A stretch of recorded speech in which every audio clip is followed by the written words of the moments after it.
Coach Carl. They got 10 starters back. I think it's like 4 on offense, 4 on defense. 2 specialists back. Earl Little is there. Roydell Williams is there. They want to make a statement. They want to play Alabama. We got a brand new quarterback, brand new offense coordinator. First game, you know better than most, Coach Cole, how those first games are. How do you feel about that first game going on the road to Florida State, and what do you see that we need to do to get out of there with a W? Well. Damn, that's a good one. To get out of Florida, just to get out of Doak Cameron Stadium with a victory, you got to play solid on defense. So Facts. we know what they have. A couple of guys that came from Alabama, a couple of guys transferred from Florida. You got LSU transfer and 2 Georgia transfers. So they're gonna be stacked down there, FSU plus the recruiting class they had in the last 3 years. And then again, it's Bama coming to your stadium. We already talked about last week how loud Florida State Stadium really is. Especially when they get with their Indian chant, with them hands going to Indian chant. Me and your second best, to me, your second favorite team of all time. So it's gonna be crazy loud. It's gonna be crazy stupid. I think the biggest issue they're gonna have to play really, really solid D, and the offense gonna have to just move the ball sparingly as they can. Whether it's 3 yards here, 4 yards there, you just got to take those little short yards and make long drives.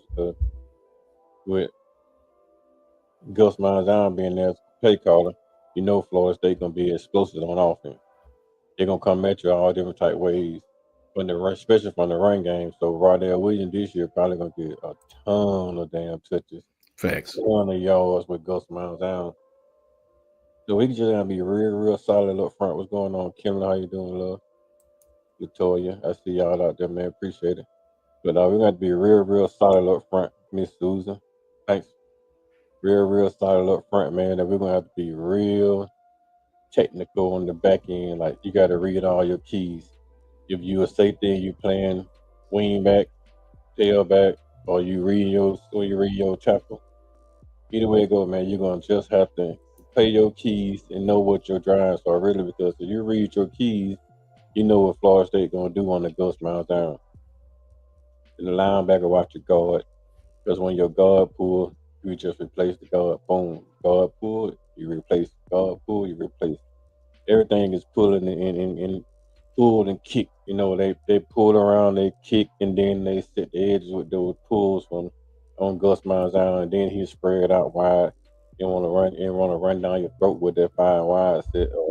He'll go double deuces on each side, and then run the ball at you with Roydell. And we already know Roydell big, powerful back, so I think he's gonna be key. At the D line, Freddie Roach come prepared. The linebackers stay read their assignments, and the safety be ready to make tackles. Because that's gonna be the biggest issue with that. You get to coming downhill too much, not paying attention to your reads, then they're gonna throwing the ball on top of your head. So it's gonna be a really interesting game. I think we should win because our offense and our defensive backs are probably defensive back probably be the best defensive backfield in the country. I think so coming into the season from what we had last year. But we're gonna have to play solid football, man, to beat Florida State in Doak Cameron Stadium. That's just being honest. I think so too, man. I think so too. B Sharp just talked about it as well, man. I tell people all the time, please don't be fooled by that 2-10 record from last year. These guys weren't very well coached. They just wasn't. Anytime a team like Alabama come to your stadium, you're gonna take some pride in that. You're gonna take some pride in that and playing Alabama, man, because you know everybody gonna be watching. How many times have we played teams who was less talented than us and ended up in a fight? You know what I mean? Because they know it's Alabama. You want to prove yourself. These guys are gonna come to fight, man. And don't forget, don't look now, but they got Gus Malzahn. These guys gonna run that fastball. They're not gonna give you a chance to sub. You're gonna have to play with whatever you got on the field. And that's gonna be key, man. You know, you catch us in a set with a bunch of defensive linemen. They spreading us out like I don't know what, finding the gaps, finding spaces, or vice versa. They catch us with not enough defensive line. And then they run at you Constantly. Facts. So It's gonna be tough, man. It's gonna be tough. I really like the game. It's a good test for us. It's a good test for Ty. Shout out to my brother Gil. What's up, Gil? Good to see you, Gil. Dwight. Good to see y'all, man. Good to Oh, see guys, y'all. right? You know what I mean? Much love to y'all for sure, bro. Um, so I think I don't know what you guys in the chat think, man. Tell me what you think about this first game and how you feeling about it. Try to erase Florida State's 2-10 season last year. Earl Little, he gonna be ready. Roy Dale is gonna be ready. Be sharp. Getting to this last point about Florida State. We know Gus Malzahn. We know what he liked to do. We know what he did at Auburn. We know what he did at UCF. We know he liked to go fast, man. And I think he's a better coordinator than head coach, right? Well, So how you feel about going against Gus Malzahn again, man? We hadn't seen old Gussie in a while. How do you feel about going against a Gus Malzahn offense? It's gonna be interesting. It's definitely gonna be interesting when we get on the field with him. But I think we'll be more prepared. I just feel like we'll be more prepared just because of that interchangeable um, type defense that we have. That pretty much all the defenses, well, pretty much every college football team has, because like when he was at his height, like a lot of people had problems getting off the field, and I think they practiced so much on that throughout the years. And players, they have guys that can be versatile, that can play different positions, and that fast pace. They're gonna be practicing for that all summer long. That's Facts. leading up to that first game. So it's good that we had that as the first game. So I believe if we can slow them down in the running game and make them pass, and like really watch out for that quarterback because he has good speed, and keep him in the pocket. I believe we can go out there and beat them down early in the first half, depending on how the offense play. But I know we'll play solid defense in the secondary. So Facts, man. we just gotta just basically slow them down, and I think we can. But that quarterback and Gus Malzahn is going to be an interesting combo. They definitely going to win some games. Yes, they will, man. okay. How you feel about it, Coach Carr, going against Gus again? Man, going against Gus is different this time around because it's not Nick Saban. Facts. So Gus got to adjust to us. We don't really have to adjust to Gus because we know what Gus brings. Gus never played against the defense like we play now, and Florida State probably never played the offensive system like we running now. Most of the people nowadays are running this 4-2-5, 3-3-5 stack type of defense anyway. So Gus probably gonna have a lot of experience with the defense, but not with the talent. It's a different type of talent that we bring to the table than it was out there when he was playing against teams at UCF. Because I know he played against a 3-3 stack team like South Florida. It's kind of same thing that Nick Saban was trying to run last year with that 3-3 front, and then just walking down the day out that third linebacker down, making a 4-man rusher would turn to a 4-2-5. Still, it was a 4-2-5, and we got beat a lot a couple years ago. The Michigan killed us on that 4-2-5 because Saban really couldn't run it the way he wanted to run it. But now I think these guys got a hand on that 3-3 stack and that 4-2-5, and especially what we got on the back end. So the things that we're doing on the back end now and the things we're doing on the front end should be priming us up to be ready for the Florida State, man, and Gus Miles down. You just got to outsmart Gus because Gus gonna throw the bus at you. That's why they call it the Gus bus. The He gonna Gus, throw but everything he got on the bus at you. He's not gonna hold back. If he got a dog on the back seat that'll bite, he gonna put the dog in the game that the dog will bite you. It's just how Gus get down, man. So you just gotta be ready for that. 100% facts, bro. Going against Gus again. Thank you, Susan. I can promise you, I speak for everybody on this panel. Thank you, Susan. We appreciate you, man. Yeah. The fathers don't get much love, you know what I mean, from nationally, but we thank you. Anytime you can have a day and get rewarded for just doing what you're supposed to do, man. It's always a good thing, man. Thank you, Kimberly, as well. Thank you guys so very much. We really appreciate it. And that's from all of us, even the guys that's not here right now. That's from all of us. You know what I'm saying? Appreciate it. Yes. So give me your prediction. Go ahead, Coach Carr. Go ahead. Because I think the Lord will get a chance to see another false thing. That's Facts. thing, Facts. Big I fact. couldn't have said it better. Man. Hey, it's a lot that didn't get to see it. that won't get to see it. You know what I'm saying? So you Mm-hmm. know, I'm thankful, and I know my brothers are in all aspects, man. You know what I mean? And that's 100% fact, man. So rounding out Florida State, man, Brinsky, give me your prediction on this game, man. Just a way too early prediction on this game, Like stat wise, score wise. score wise, I believe we can go out there maybe 35, 38, 14.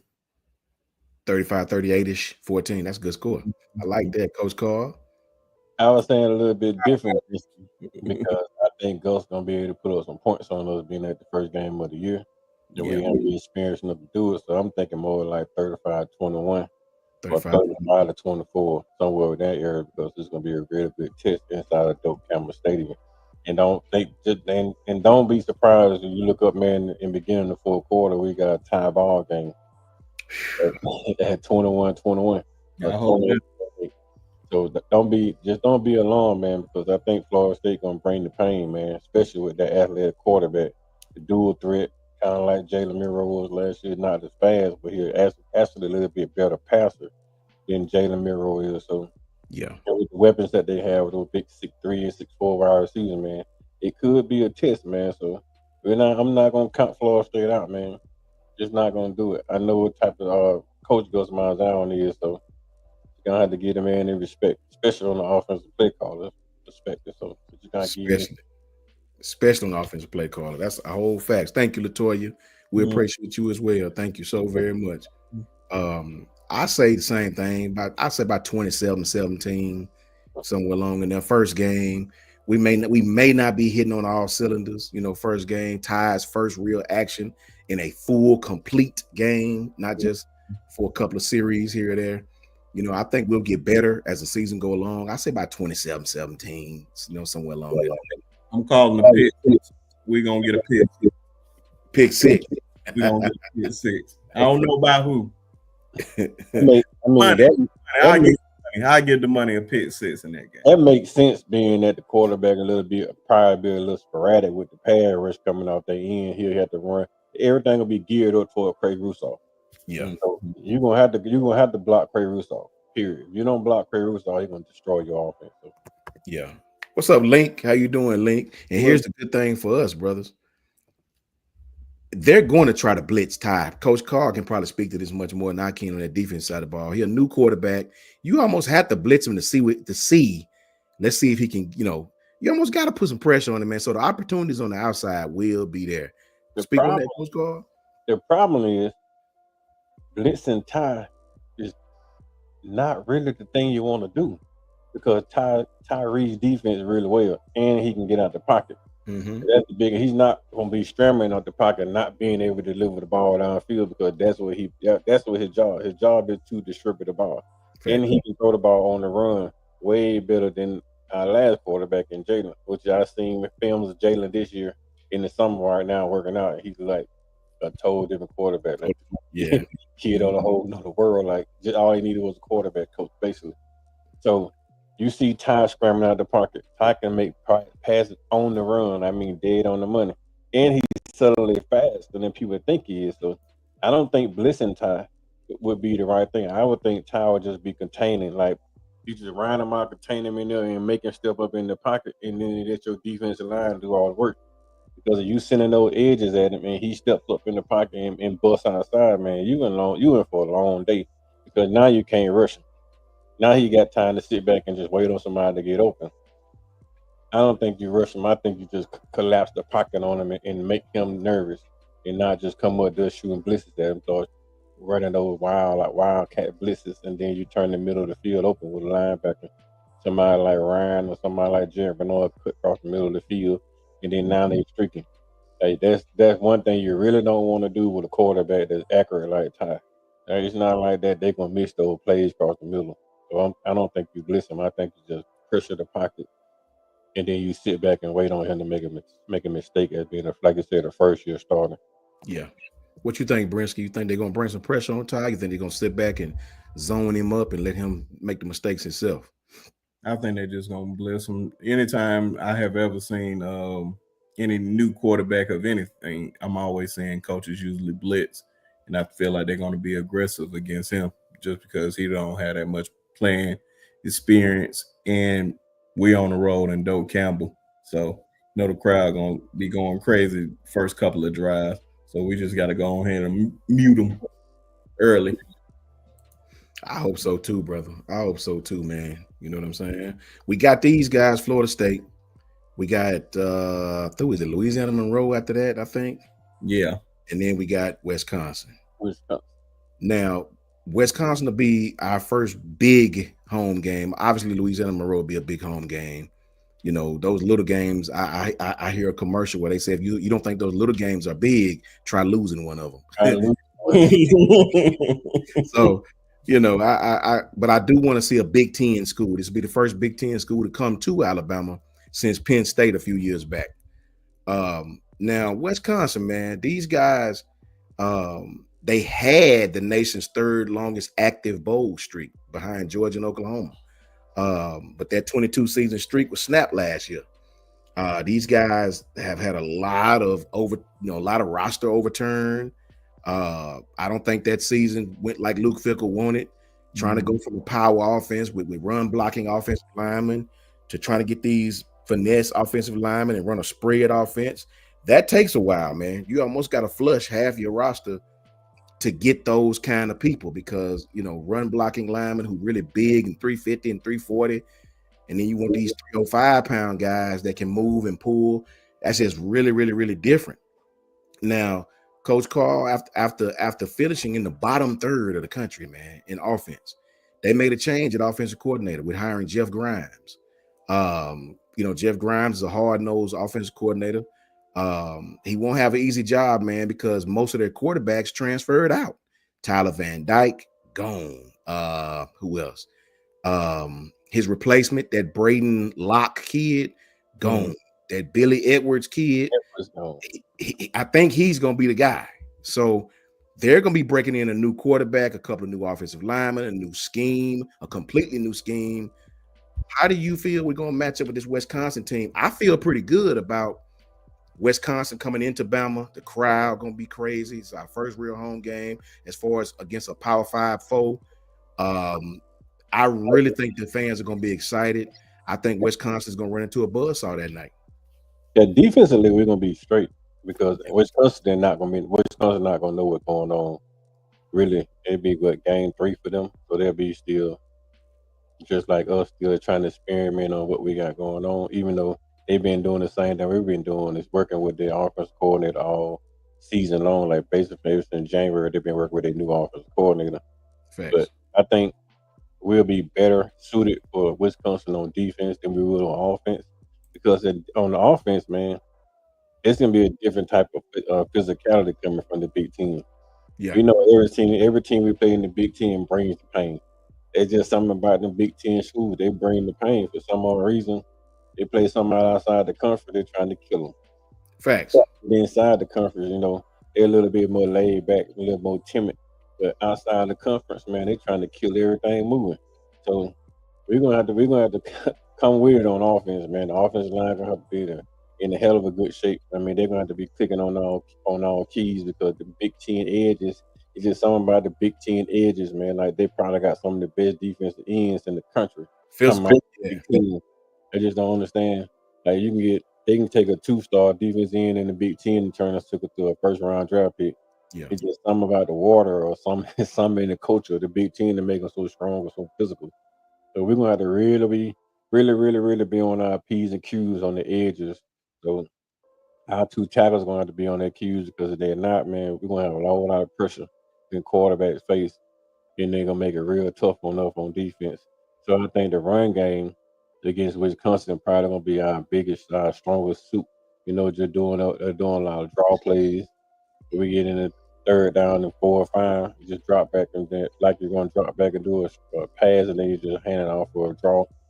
Something like that quick screen game when the defense ain't get too far up the field, we're gonna just drop it on top of the head to the running back. We're gonna do a whole lot of scheming on Big Ten schools because, like I said, man, they physical and they pride themselves on being physical. Even when we went to Wisconsin last year, you see how physical they played us on defense. Facts. They didn't do much on offense, but they banged the hell out of us on defense. And I think that was more a reason why we didn't have a lot of energy coming into the Georgia game because Wisconsin beat us up so bad up there. And we came out the Georgia game, jumped out on the ground, boom. Second half, they got ran out of gas because I think there was just too much physicality that burden they took on that week before at Wisconsin. So yeah, man, Wisconsin gonna be a problem. I think we should be able to handle them more like late second quarter on through the second half. We should be able to pull away from them and beat Right. them up really well. But that first 4 or 5 drives is gonna be a test because Wisconsin gonna be very very physical. Facts, man. I agree 100%, man. These guys gonna have a little bit more help coming back, Brinsky. They're gonna have a little bit more help coming back with Mike Tressel, third year guy. They got that Ricardo Hallman guy and that Nazir kid coming back.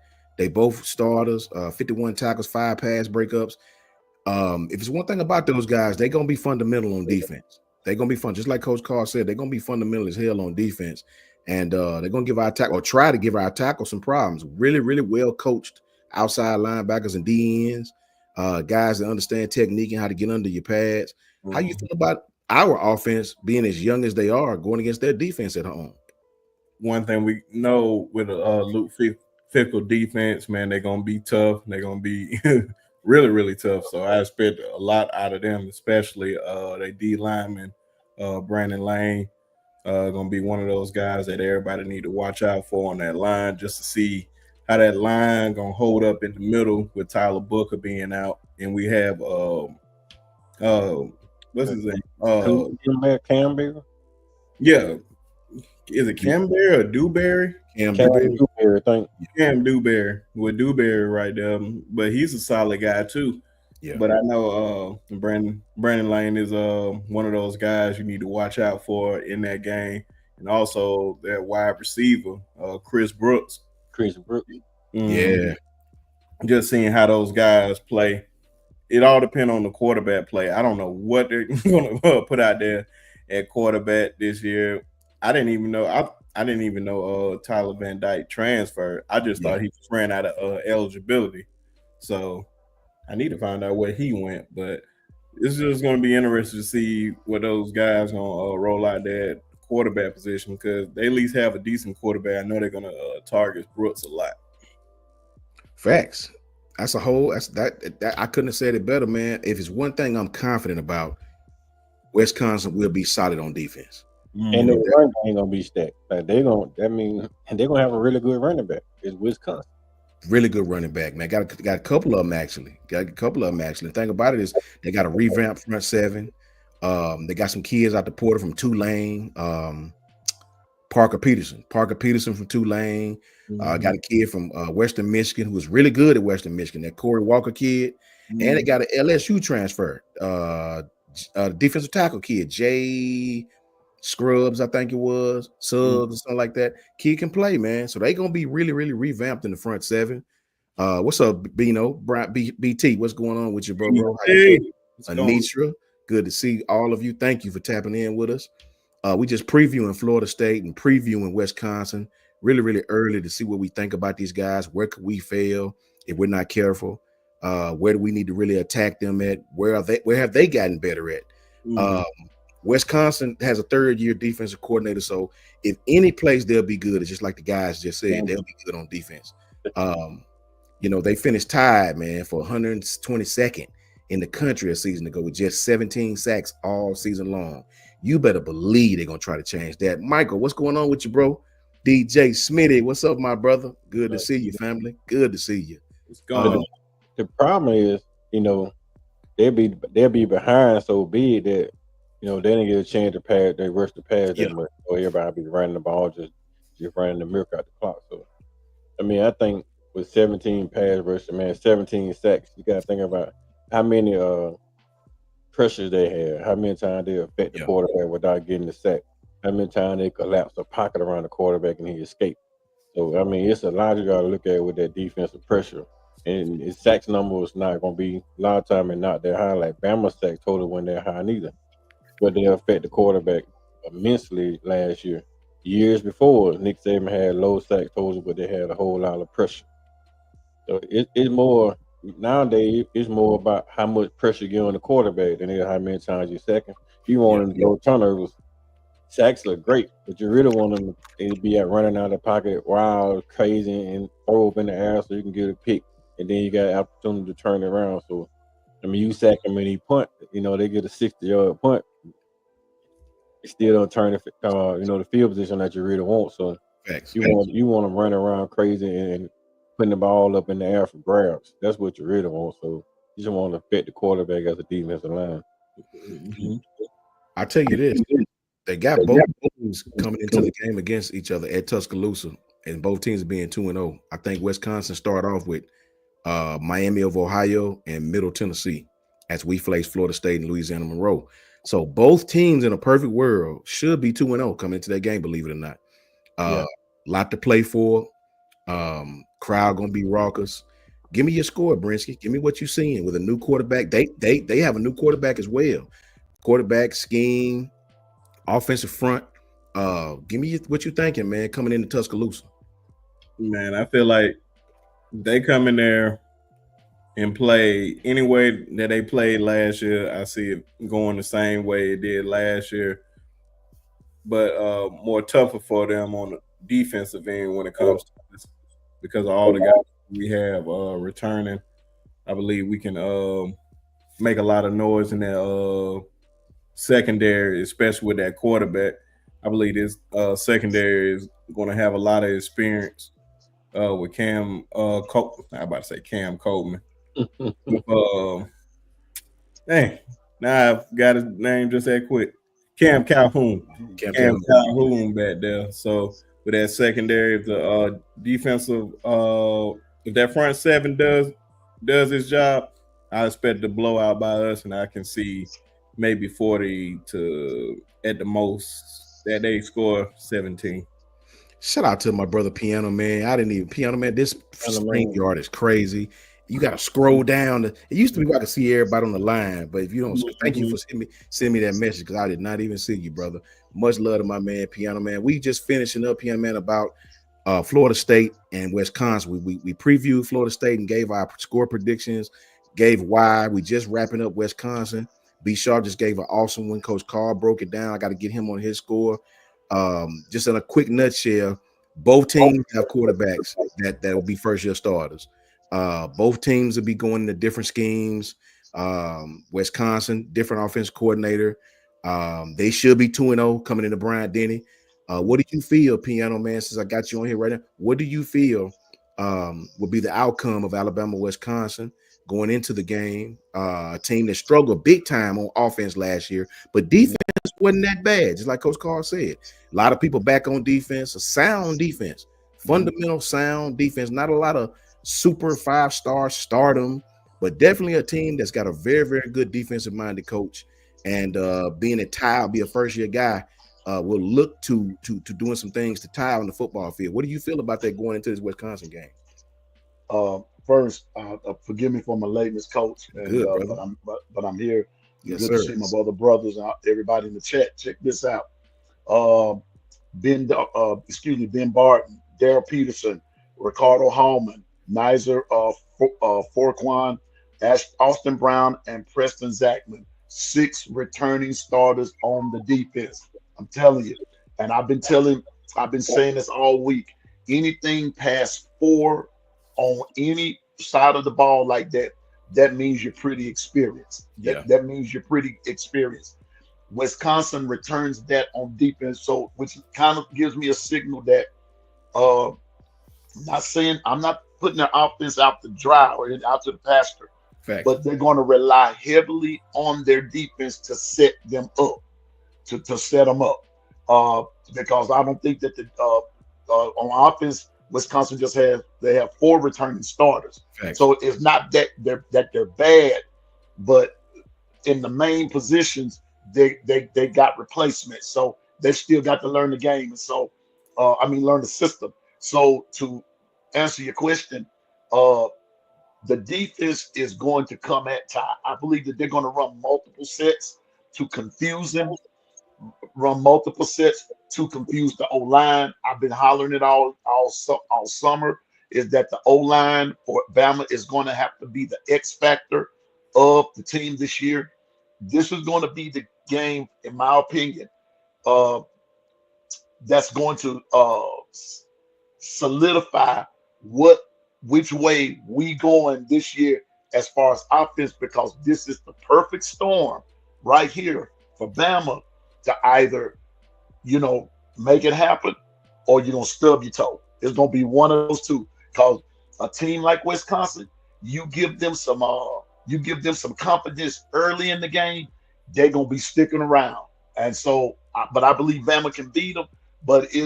Wisconsin's gonna play those guys hard and heavy especially in the first series.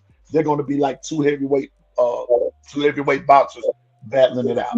Man, I agree with you, Piano Man. I couldn't agree with you more. These guys, remember, anytime that teams play Alabama, they want to put themselves on display, right? You playing Alabama, so they want to shock the world. They want that pub and that credit themselves. So they want to come in here and put on a show. So I agree with you 100%, man. Give me your score, Piano Man. What you think the score is? Since you said it's way too early. Way too early. Way too early, just June. Bro, just looking at it on paper, from both ends of the spectrum, I'm just gonna say down the stretch, Bama runs away with it. I'm gonna say like 35-17. Cool. That's you're very close to mine. You very close to mine too, because mine was gonna be 35-10. Mine was 31-17. Coach Carl, give me your wrap up on Wisconsin and your score. I heard Bischoff's, I heard Piano Man's. Thing about Wisconsin is this, Coach Sean. When you're playing against a team from the Big Ten, like I said earlier, they are gonna be tough and physical. The coaching staff is smart. The coaching staff, good coaching staff. A lot of 12 personnel. You're not worried about them being out coached by Kalen DeBoer and his staff. It's just gonna be tit for tat. It's gonna come down to speed. That's the biggest factor of the ball game. Will come down to speed. Who has most speed? Who has more ability? And I think on the offensive end, Bama had more speed than probably most teams in the country. And I think it's gonna come down to that. They're gonna be able to get a whole lot of pressure. But if the wide receivers get out their breaks real fast or come out the box fast and get open, it's gonna be a track meet. And that's gonna be the biggest thing. We have all these skillful athletes on our team, especially in the wide out position. Lazier Brook at that point probably gonna be one of those key factors in coming out of that slot, because they don't have nobody to run with him. Even though they had that experience, they're gonna have a new guy in the slot, and I don't think that slot guy gonna be able to run with Lazier Brooks. So it just depends on how much time we get on the offensive line, because no old line is perfect. I don't care where you look at. Even Jalen Hurts got sacked a lot. No offensive line is perfect. So you're just gonna have to hold your keys. You're gonna have to close your gaps and get a quarterback 1, 2, 3 seconds at the max is what we tell on offense. Anyway, you get 3 seconds. You give me 3 seconds, the ball still in his hand, it's on his ass at that point. I mean, it's not a 4 or 5 second offensive line. Only people who do that is Patrick Mahomes, and they can do a whole lot of holding. Yeah. So 3 seconds is the max. So you can't get out. If you can't get to the top of your route in 3 seconds, then you're gonna get the quarterback killed anyway. So at that point, man, you just gotta get the athletes in space. Use the whole field like Ryan Groves does in the way he spread the field out, kind of like Josh Hyper used the entire field, make you cover all the grass on the field. And as long as we doing that, I don't think nobody in the Big Ten plays that type of offense, spread the ball out, make you cover all the field. And we'll keep Wisconsin thinking. As long as you keep them thinking, you can beat them. That's why I say it'll probably the first 3 or 4 drives will probably be tight. We'll score 7-0. And then we'll end up beating them probably, like I said, like 35-10, because I really think Wisconsin's going to get some points because they run the ball real good. So you can't stop a run game for a whole game. Like some point you're gonna bend, and then they're gonna get a score or 2 on you. But like I said, man, it's just Wisconsin, man. I ain't never seen a Wisconsin team last year that rolled over and die. Yeah. And it's just Wisconsin, man. They're just it's a powerful school that always had a winning program, always had winning atmosphere. And I don't think they're going to continue 2 years in a row of just being the dumpster fires of the Big Ten. I think they're gonna have pride in themselves, and they're gonna be fighting, trying to get back to the top of the Big Ten. So that's why I say I see us in the dog fight the first half, but then we'll pull away in the second half of pure speed and talent. Facts. What's your score? 35-10. 35-10. Very similar to ours. We all pretty much on the same page with that, man. It's gonna be a great game. Susan wants to know what you think the wins and losses will be. I think we're gonna go 10-2 at worst this year. I said that last year we went 9-3, somewhere around 10-2 for me, Susan. You know, what you think, Coach? I said 11-1, 10-2. 11-1. Only one I actually can see us losing is Georgia. That's the feel only one I can actually Yes. see us losing. And if we beat Georgia, I don't think nobody gonna beat them because at that point they'll be clicking on all cylinders. And the only team that can actually beat them be LSU coming in town because they had a better quarterback. Yeah, And the only thing I can possibly see us if we get past Georgia, I think we can lose maybe one game. That Iron Bowl is always tricky, man. I just don't know, especially us going down this year. It could be 2 games. I can see that South Carolina game, especially if it lines up as a night game, because I think it's a flex time right now. So they'll probably make that a night game if I'm not mistaken. So be on the lookout. I'm not too much worried about South Carolina, Princeton, because everybody knows South Carolina coming.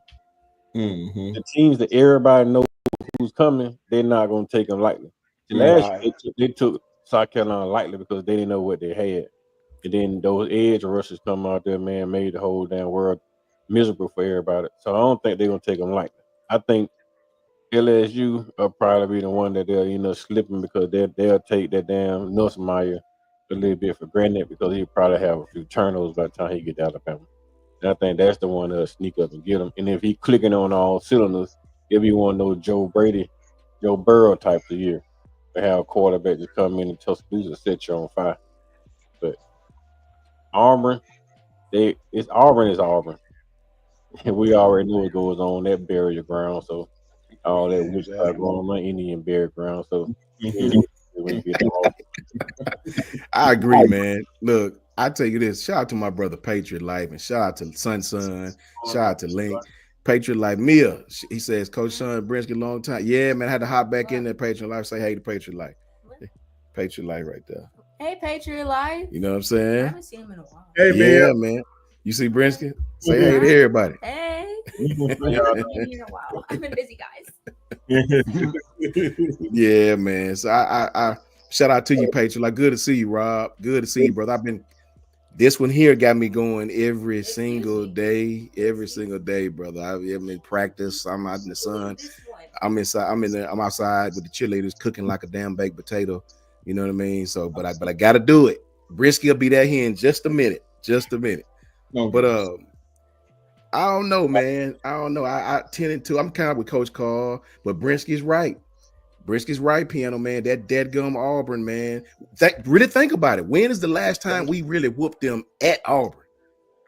We had 2 overtime games, if I'm not mistaken. Yeah. Bryce Young beat them with Mechie in the Ja'Cory Brooks caught the pass, and then we went to overtime, and Mechie caught the pass. And then last year, it wasn't overtime, but it was the Gravedigger play. Mm-hmm. So when is the last time we really went to Auburn and lay us to smack it down, Piano man? Because I don't remember it, man. Thank you, Rob. I appreciate you, my brother. It's been a minute, and it's not gonna happen this time. I mean, that's Kurt. I'm with Coach Saban, man. You don't never whistle going by the cemetery. You just don't do it, and that's one of them cemeteries. I don't know what's up under there. I don't know if it's the Sioux Indian, the Seminole. You got that lucky rabbit foot, man. A lucky rabbit's foot, or what's his name? Jimmy Hopper buried in the car somewhere. I don't know what's up under there. I think it's the Cha-Cha Indian, man. Somebody, good gracious life. Okay. I don't know, but it is hard to put Auburn away. As Georgia will tell you, Georgia struggled, and Georgia plays them in Auburn this year too. Ooh, telling you now. So, if you know, asking about this, like wins and losses. If anything, I see that would be the only loss I see. I think everybody else we can beat them, but that one right there, nah. I don't know what it is when we go down.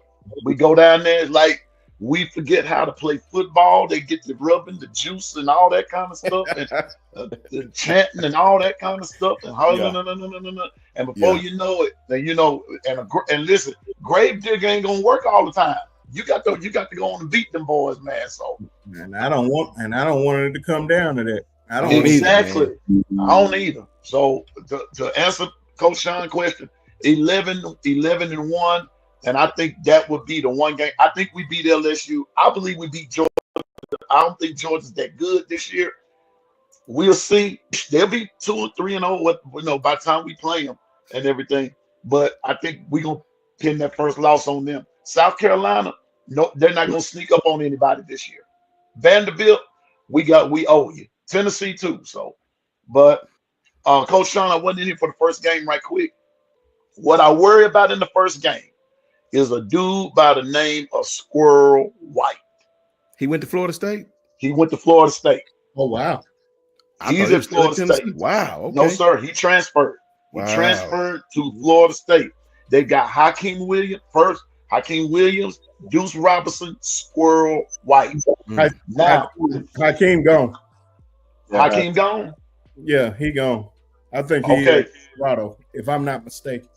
I'm Because looking. according to what little news I got right here, they still got him. But if he's gone, but I'm you a still check. got Squirrel White to worry about. But And here's then- my catch with the On the quarterback. roster, he pulling himself out the portal. Okay.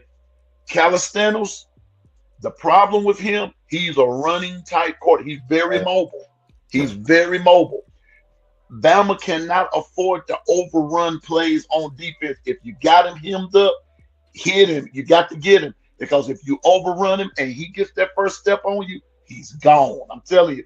And then it's going to be left up to your linebackers and the next tier to get him. So Florida State, I'm just going to take it one game at the time. That's going to be a good one early. You know what I'm saying? But I believe Bama goes on to beat him. Mm-hmm. Facts, man. Shout out to Nick, man. What's up, Nick? Roll Tide to you, Nick, man. Good to see you, broski. Glad you tapped in. Son wants to know something, guys. Son says, how was Jackson Arnold able to transfer in conference to Auburn and not sit out? I think that rule may have changed. Did it not, Coach Carl?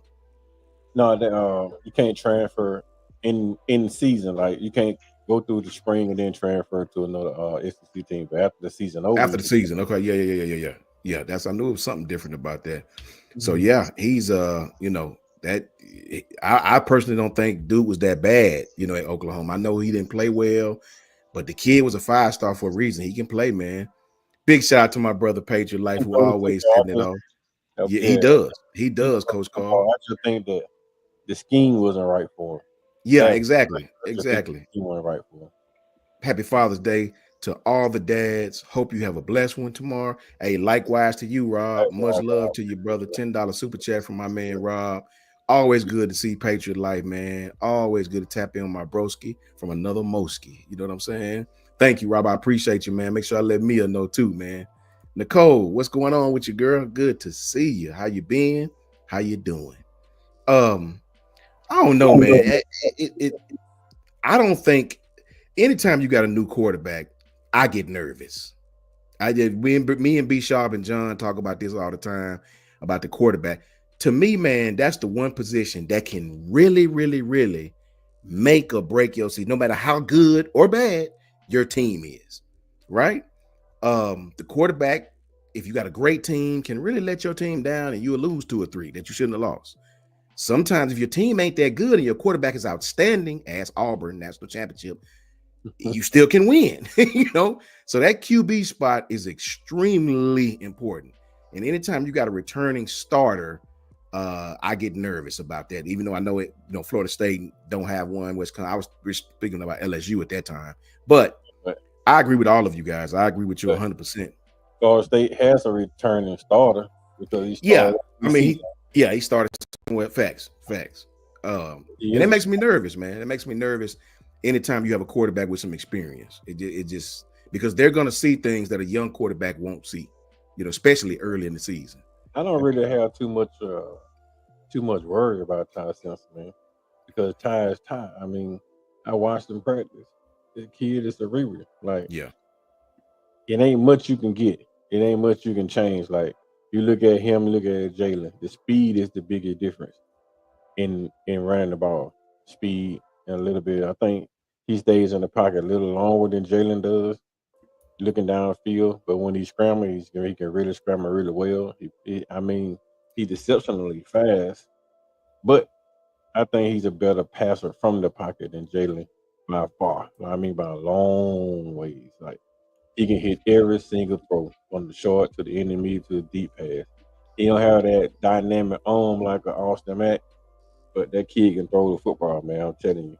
You sitting there watching Ty, it's like watching Matt Jones 2.0 with a little bit of get up, kind of like Tua had that little get up other than Jalen. They can get out of the pocket and scramble a little bit. You're looking at that type of athleticism as a runner in an arm, a dynamic arm. Like, ain't like he got a dynamic arm, just don't have that deep ball arm strength. That's his biggest knock. He can't throw the ball that far down the field. But other than that, man, the kid can play. I can't lie, he can play. He had a temperament as a quarterback that you want. Can he be able to handle pressure? We hadn't seen him on the pressure. We seen him one time on the pressure UCF in the second half. He started coming around. He started coming into his own. He played very well the second half, but first half he was all terrified and shaky. So, do you have the quarterback temperament that you want? Can he handle pressure? That's going to be the key with Ty Simpson. Pressure. All facts. All facts. And Patriot Life is right. Patriot Life says it's time for the grub hub. Everybody's gonna eat. I like that. We need to coin that, Patriot Life. We need to coin that, brother. I agree, man. I agree. I really believe that these guys are gonna have a really, really good season. Because remember, man, when Grub was at Washington, the college Washington, he ran a lot of 12 personnel. These guys ran a lot of screens. I talked about it to the receivers. You don't really see that in the SEC a lot, man. It's always running back screens. Tennessee do it, but Lane Kiffin do it a little bit. But you don't see a lot of teams. Missouri, this guy run a lot of screens, those middle screens, Coach Carl, he'll try that, man, to the wide receivers and let them create.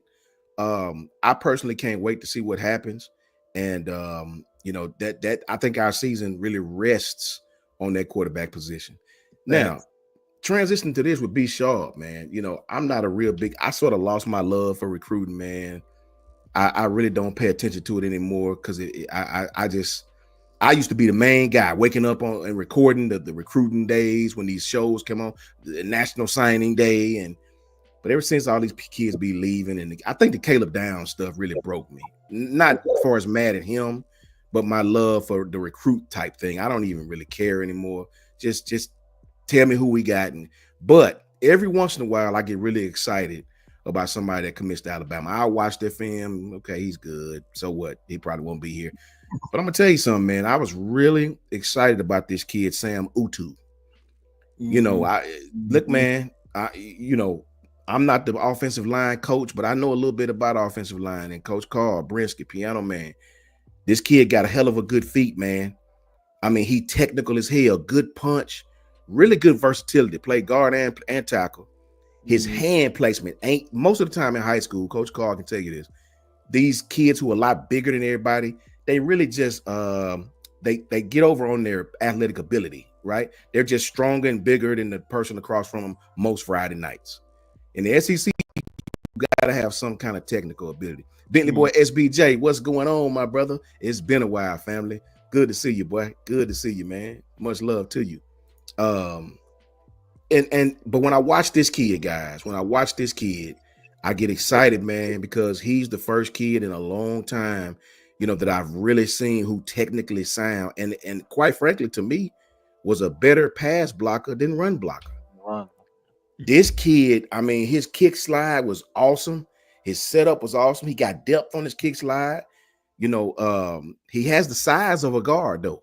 He has a guard-like frame, but the kid played tackle. So it's going to be interesting to see if they put him on the interior or put him on the exterior, tackle. I want to know what you think, B Sharp, you the recruiting whiz. I want to know what you think, man, about this kid. He fits what Kalen DeBoer likes to do. He can move. He's a pass protector. Kid can play anywhere on the offensive line but center that I seen. Play with leverage. Really, really good leverage. What you think about this Sam Utu kid, man?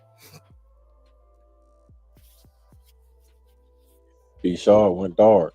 Oh, he might have stepped away. Okay. Yeah, I stepped away for a minute, but I just heard you say something about him, man. Ah, I grabbed the wrong charger. You're gonna have to go ahead of me, Coach Carl, till I get the right charger. Go ahead, bro. What you think about this kid, Coach Carl? What I like about him, Coach Sean, after I watched a little bit of the video. I ain't watched a whole lot. I like the kids being like you Yeah. know when you got a really good offensive tackle when they can bend. The kick step is very well. His hand stays in tight. He Facts. don't get too loose with his hands on the outside of the shoulder with coast or holding. So his hands is always tight. Every time you see him, we say tuck your elbow, make sure your elbow It's tuck, facts. and then you fire with your hand. You shoot your hand straight up, Facts. like you're trying to pick up the girlfriend with your elbows tucked. That's what we say. You just grab the girl, put your girl up with your elbows tucked. That's how you That's fire it. your hand, like you're trying to scoop a girl up. That's how he plays with his hands tucked, his elbows tucked, his hands how he hits hard. Yes, he does. You can see the power coming Punch, from boy. when he hits. Mhm. That punch is something different. You can see him when he hit him. The defense end stands up. Yep. That's how you know when you're shooting power. And then the fact that boom, once he contact, he get back on that feet and he hits. And then once the defense end ride him, he know how to bend. The bend part is he know how to bend. He can keep his feet moving and his back still bending without falling on his ass. Facts. That's how you know you have a really, really, really talented, technically sound offensive lineman when they can pick their agility very, very well, and then their bend is fantastic. Facts. That's the bigger issue I like to see with him. I love that punch and I love the bend. All he got to do to me a little bit, I think he got to get a little wider base. His base got to get Yep. just a little bit wider, A little so stronger in the lower body too. so he don't get pushed in a whole lot. Because once you Facts. get to the SEC, you're gonna be dealing with a whole lot of powerful defensive tackle.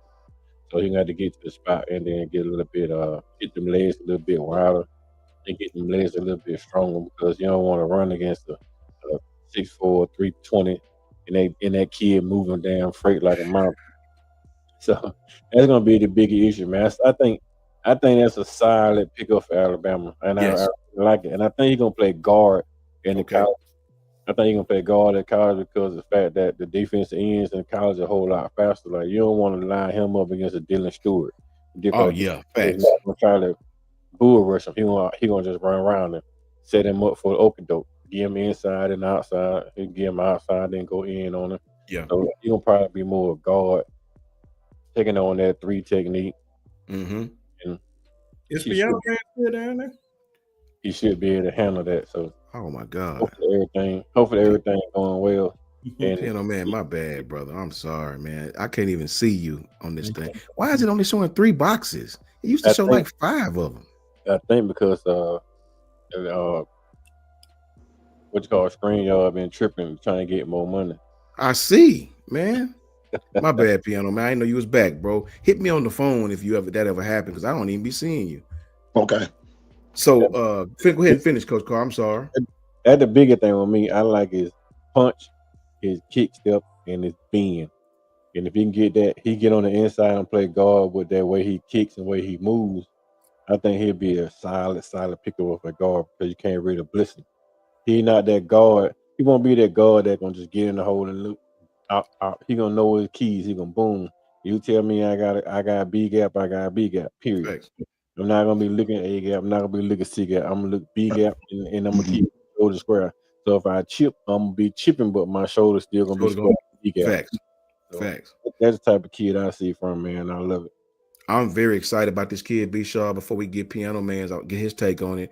What you think about this kid, B Sharp? He played with leverage. See, a lot of high school kids, they can lunge in high school. Coach Carl can tell you, you can lunge in high school and make up for it because a lot of the kids just not that big, not that tight. In college, and I mean any level of college, lunging will get you beat every time. You know, getting on your skis, you know, overextending. That'll get you beat, man. You know what I'm saying? What you think about this kid? But I really love, I try not to get too excited about these recruits no more. Just a personal thing that I have, you know, being that it's so easy to leave. But this kid, when I watched his film, I was like, oh, this kid bowed it. And then he played against some good competition. What do you think about this kid, man? 6'5", 320. What you think about this kid? He's gonna be throwing a lot of people out the club. Facts. I see him definitely moving inside the guard. because just what Coach Carr said with those bull rushes and guys, pieces trying to go around them. Or maybe he just stayed over there, but I think he transitioned over to guard later on down the line. But man, he's gonna be a monster for real. I like the pickup. You can tell. You can't hear me, Piano Man? I can hear you. Okay. Everybody else hear me? Yeah, I can hear you. Oh, okay.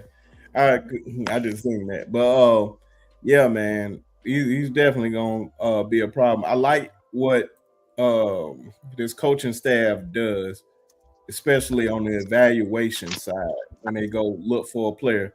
When they see a guy that they want, they go full throttle to go get the guy all the way. They just go ahead and just like we questioned. It was just like Keelan Russ. Keelan Russ was Thanks. probably like the prime example of that.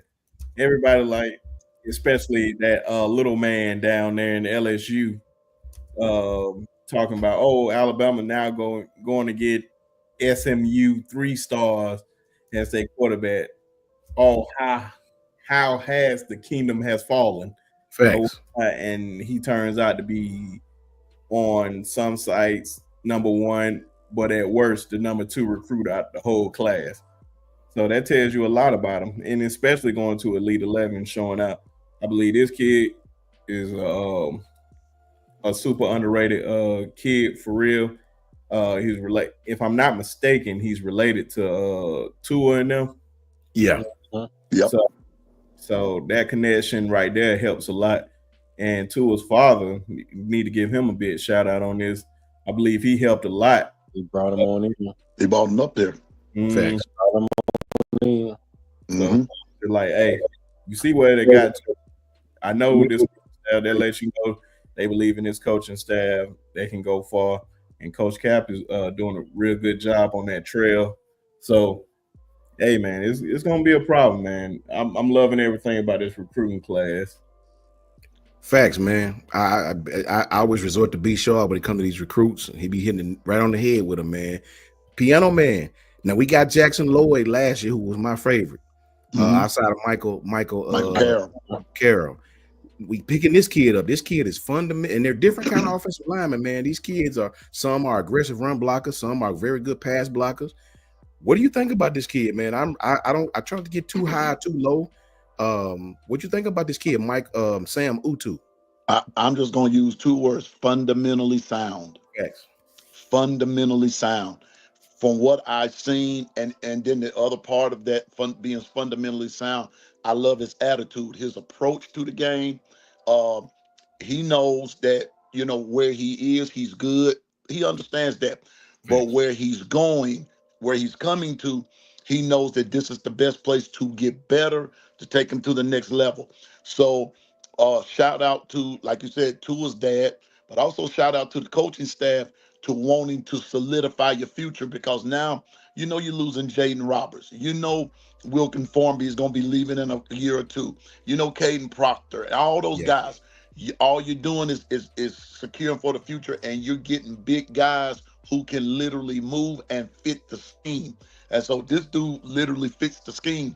And so whomever the next quarterback is, they gonna have a good time behind, calling signals behind guys like him. I'm excited for him. Facts, man. All facts right there. Because you said something right there. Because trust me, next year will be Caden's last year. Seems like just yesterday we was all like, man, he ain't gonna make it. Now this kid, they talking about this kid might be the first or second tackle pick. You know what I'm saying? So, this will be Caden's swan song. He this junior year will be his last year. He'll be in the NFL. Trust me. After that year. And I feel the same. Man. These kids, they got a lot of young talent here at Alabama. They thought we was gonna roll over and die. We're not. When you look at around the SEC guys, I've told John, me and John pick with each other. I think LSU gonna be good this year. I think this LSU team is gonna be extremely good. I really do believe that, man. I think they're gonna beat some people that they're not supposed to beat. I said last year, I told John, if you go back to last year, I said Garrett Nussmeier would be the stat wise the best quarterback in the league, and he was. That kid, and I think he's gonna be that again. You know what I mean? I mean, it's taking the fandom out of it. I just believe that kid is talented, man. Now he try to, you know how this coach call these gunslingers. They try to do too much. You know, they try to fit the ball into the tightest little windows and get him in trouble sometimes. And Aaron Anderson down there in that slot. Aaron Anderson down there in the slot. They got some dogs, some young dogs who I think are going to be just as good at receiver than last year, man. So they're going to be a problem. I think South Carolina going to be a problem. And the reason why I say that is, yes, they lost some people, but they have a lot of people back on the offensive side of the ball. Look up their offensive line, right? The quarterback is back. That quarterback almost beat us, man. Yeah, they can't miss close beating us. They got Nicholas Harbor back, one of the best tight ends. I mean, that's a freak.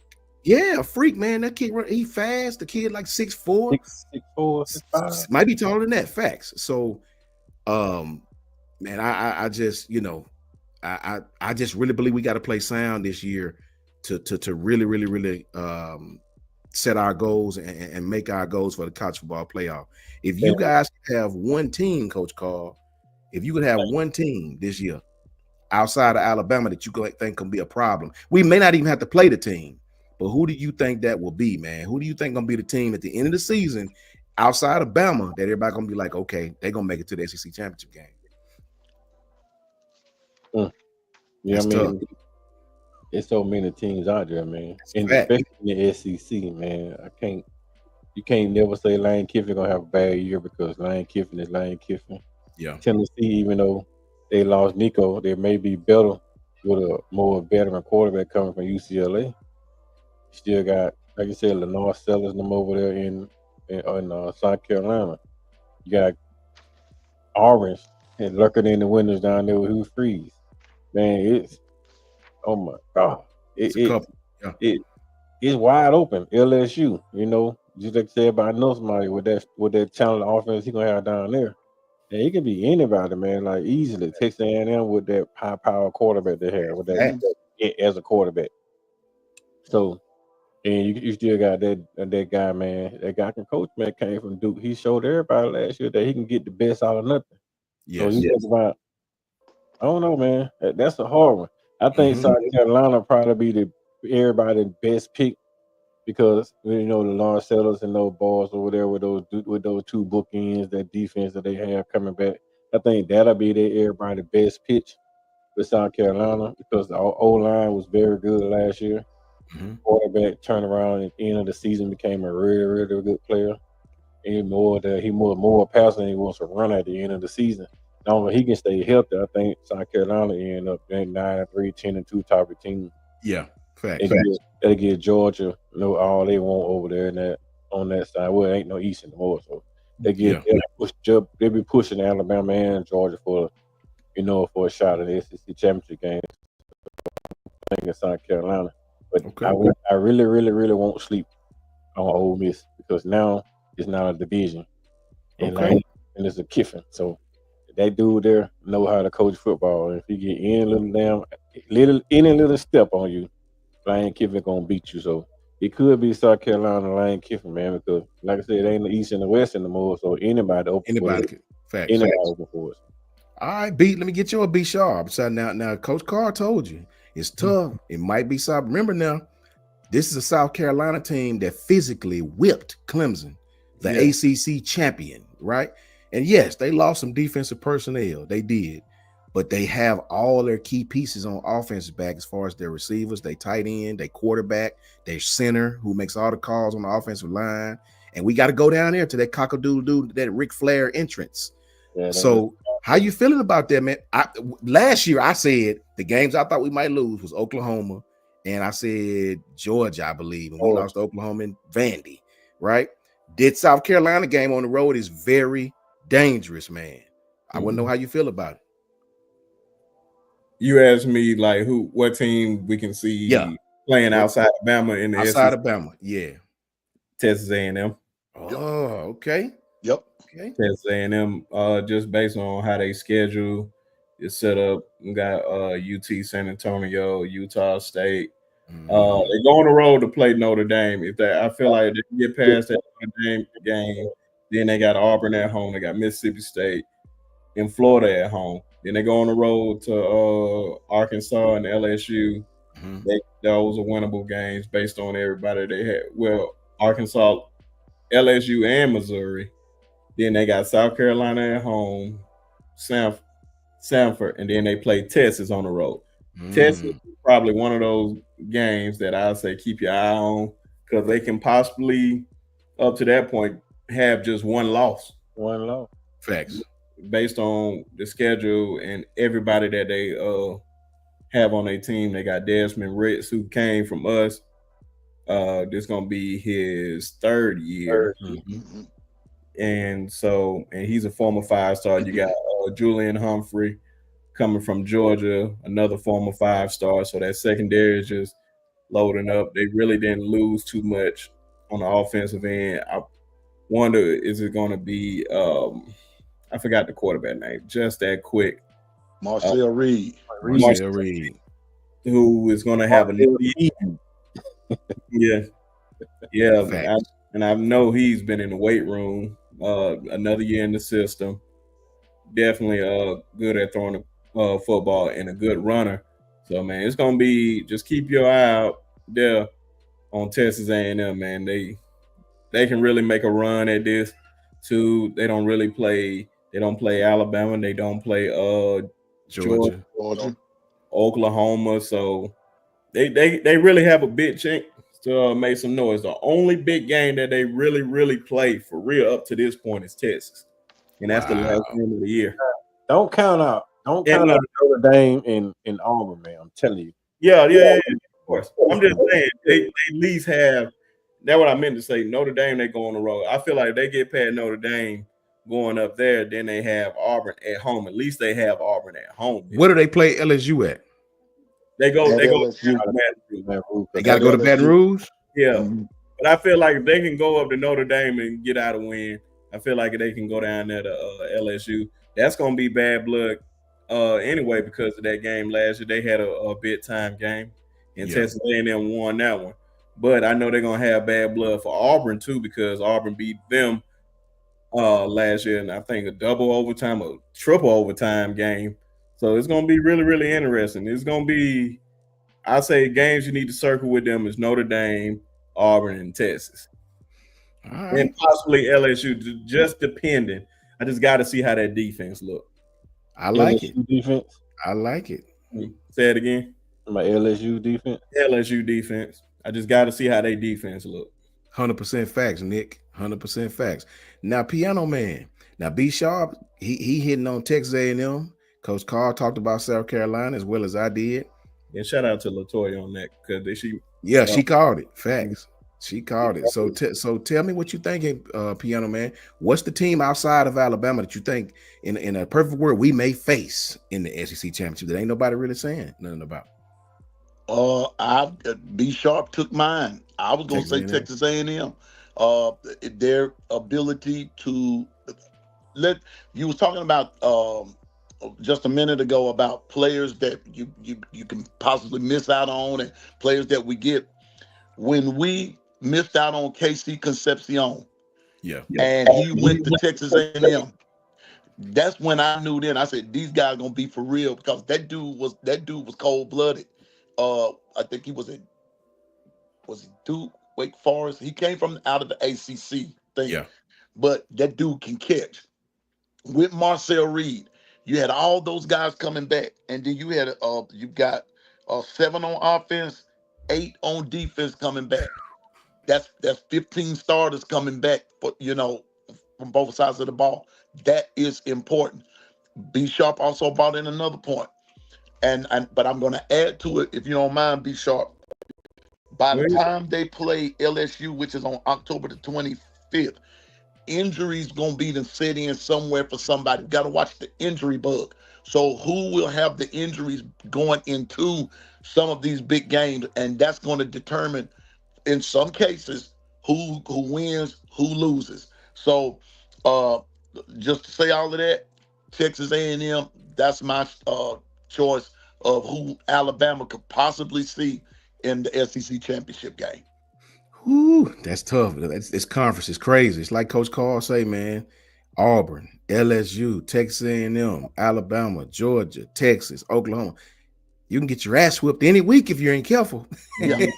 You know what I'm saying? K Spray, what's good, brother? Even Tennessee. I mean, in any given Saturday, man, you can get your head busted.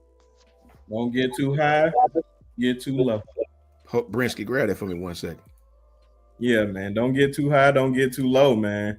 In this Mhm. conference, for real, man, because it can get really dangerous, man, for real. Exactly. Exactly. And being that we just went through that, that little spew about who can make it to SEC championship outside Alabama. Now I can understand why those beat writers are talking about SEC may not have a 10-win team because there's so much parity in the league, man. There's so many tough games. Like this league here, man, I don't know, man. They might as well call it the fourth leg league in the NFL, man, because the SEC is super tough. It's brutal, Coach Carl. It's brutal. You're exactly right. It's proven with a whole bunch of talent, for real. Yes. A lot of we got Vandy out here talking smack. Man, when you Vandy ever talk smack? Kentucky would have been quiet. Man, come on now. This is why you gotta pop them in. You gotta pop those folks in the mouth. You just gotta let them know that, hey man, you know your place. It was a few people that came here. K Spray, what's going on with your brother? What's up, big bro? Tristan, the mayor of T-Town. What's going on, pimp? Yikes. Hey, Coach, be sharp. May I say one more thing? Oh, please go. On that outside of Alabama, another team, excuse me, another team that bears watching, depending on how DJ Lagway fares, Florida won't be nobody. You don't sleep on them. Don't sleep on them either, because they're that's one of those type teams that if they gain a particular amount of confidence and beat the right team, Florida could be there, because everybody wrote them off last year and they won games that they were supposed to lose, and they won them. So Florida has 8 coming back on offense and 5 coming back on defense, returning starters. So don't count. That's my honorable mention team outside of Texas A&M would be Florida. Don't sleep on them. Yeah, man. And speaking of Florida, man, one of my guys committed today, man. Yeah, I saw that, man. Quez Daniels, man. Quez Daniels. Shout out to him, man. Finally, I told him, man, it was the worst kept secret ever. Shout out to my big homie, Chad Lucas, one of the coaches down there at Florida, straight out of Tuskegee. Played at Alabama State in Troy back in the day. I know he's going to take good care of Quez, man. So should have been at Bama, man. Bama should have. It's still time for the. I figured, and I don't. That's the biggest thing. You can't get all of them, man.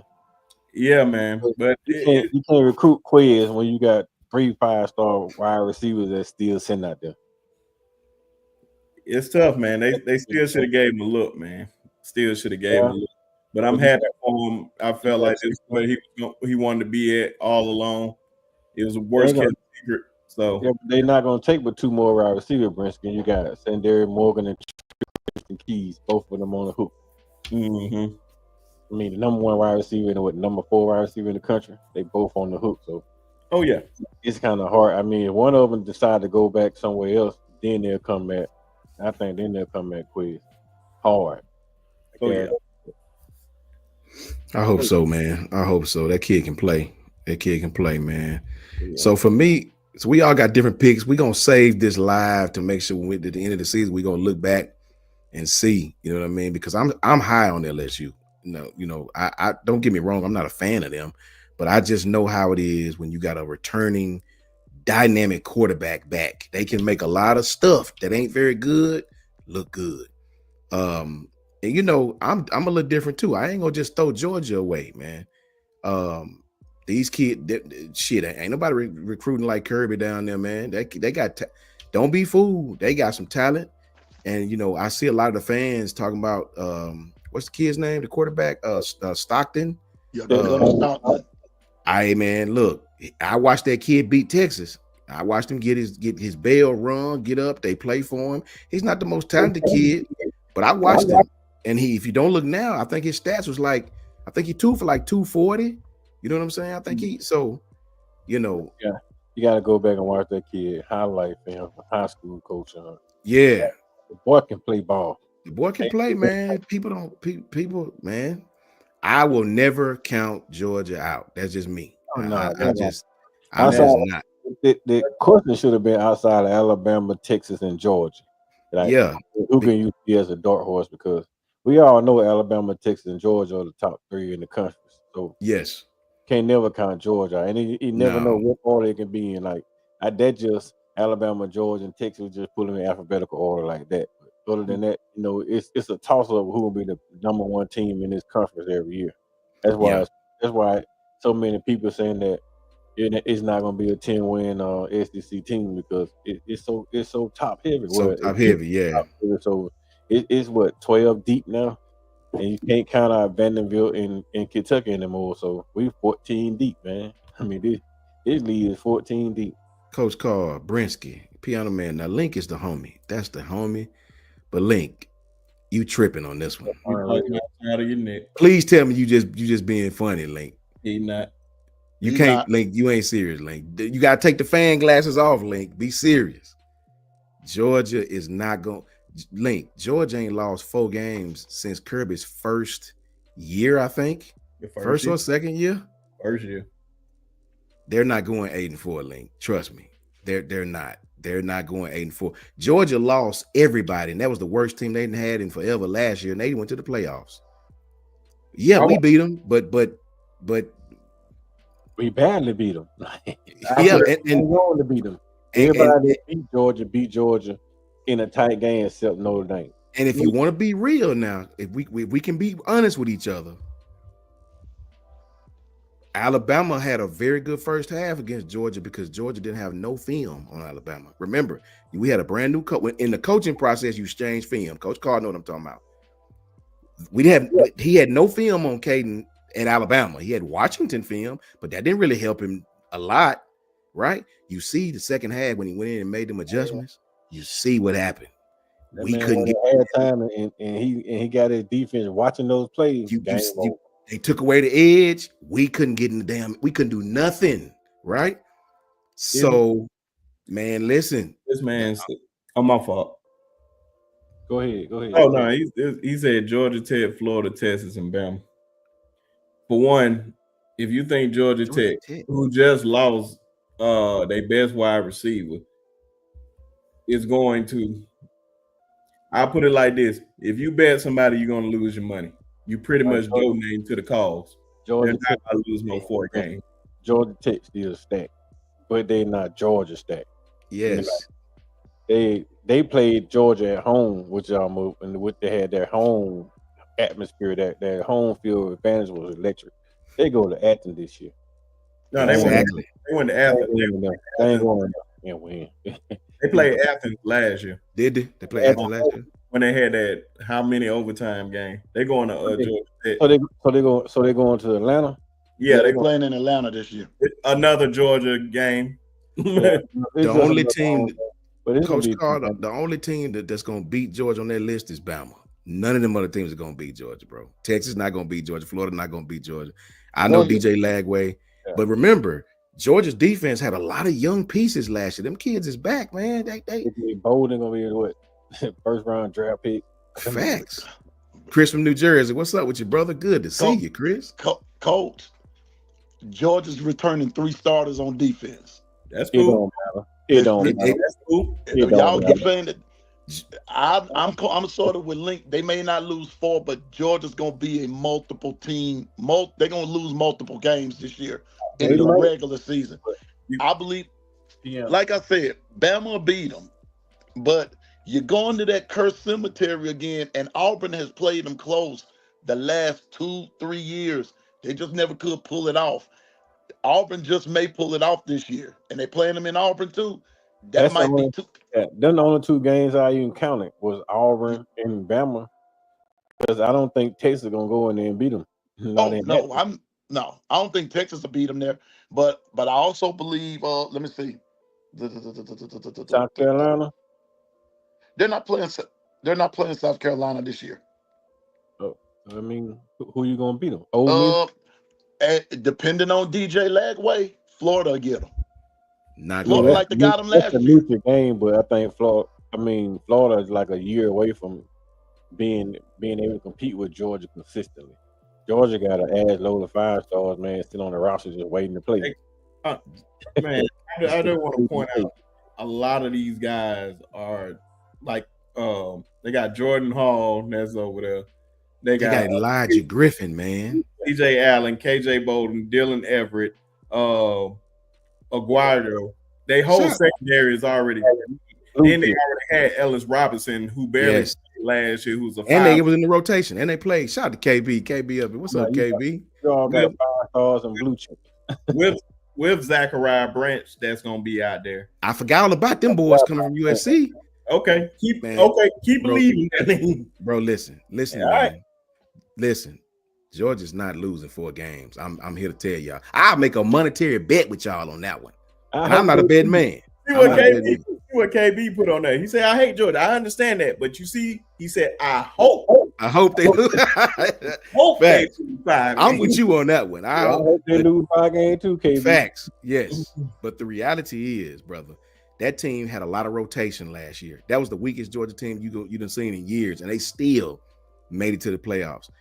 I can name 3 D linemen that they got, and this is the truth. I better not say that. I better not. I'll tell y'all behind the scene. I'll say it different. They have 3 defensive linemen that we don't have at Alabama. We don't I'll have just say it it at that way. Alabama, yeah. I'll just say that. And that's the God honest truth. They got 3 of them that we don't have, not one of them on this entire roster. I'm telling you this. We just don't have. I'm telling you. It's 2 more.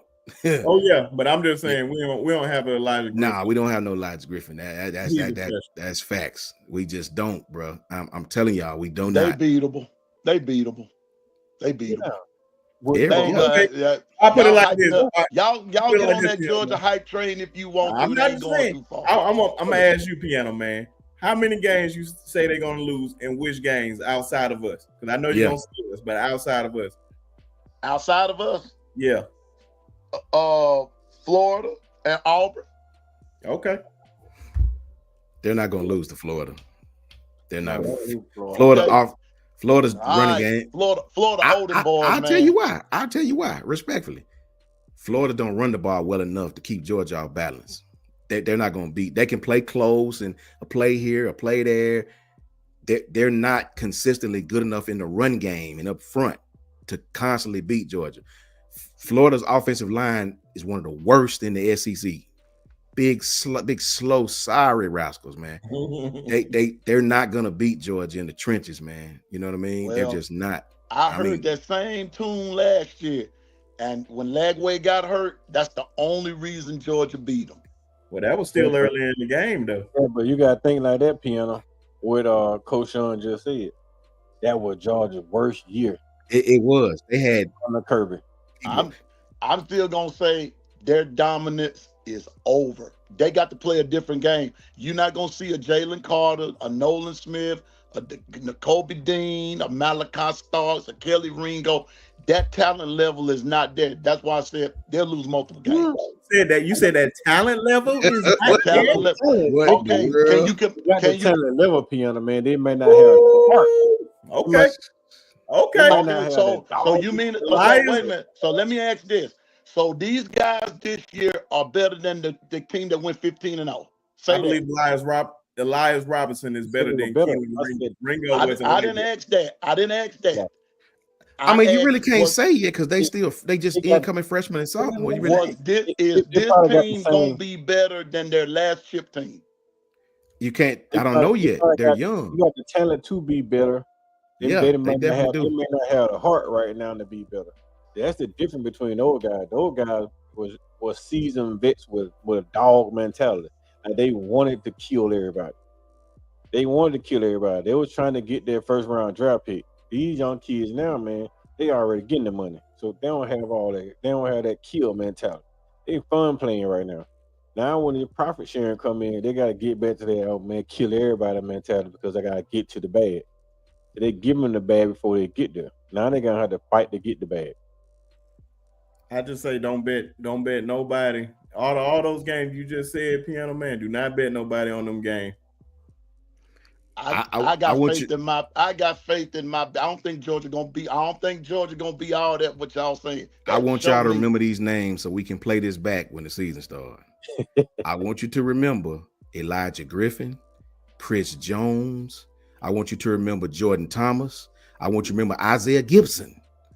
I want you to remember them 3-4 dudes I just named to y'all, bro, because they monsters. And I was talking about a bear or wolf. yes, And a yes, damn dog. and just remember them, please, for me.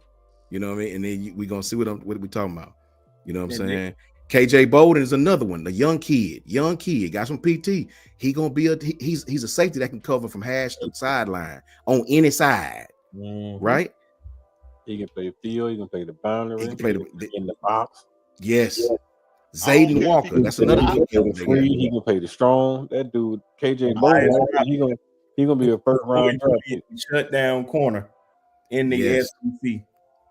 They shout out to Sun, man. $2 super chat. Can we get some UCLA prediction? You know what? For you, Sun, we gonna do one right before we get off here, man. Thank you, Sun.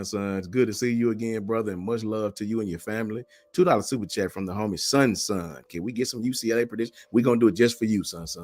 But KB, listen, KB.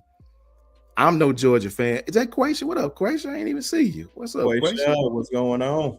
Good to see you, sis. I ain't see you, man. Chris Did Kemp. Hit 900? Did you hit 900? Man, facts, man. I'm not a Georgia fan, bro. But I just try to be honest with what I see. Georgia had the worst team they'd had in years, and they went 11-2 last year. The quarterback situation was in flux. If Gunnar Stockton have a decent year, they're gonna be right back in the playoff, or at least right back in the SEC championship. You know what I'm saying?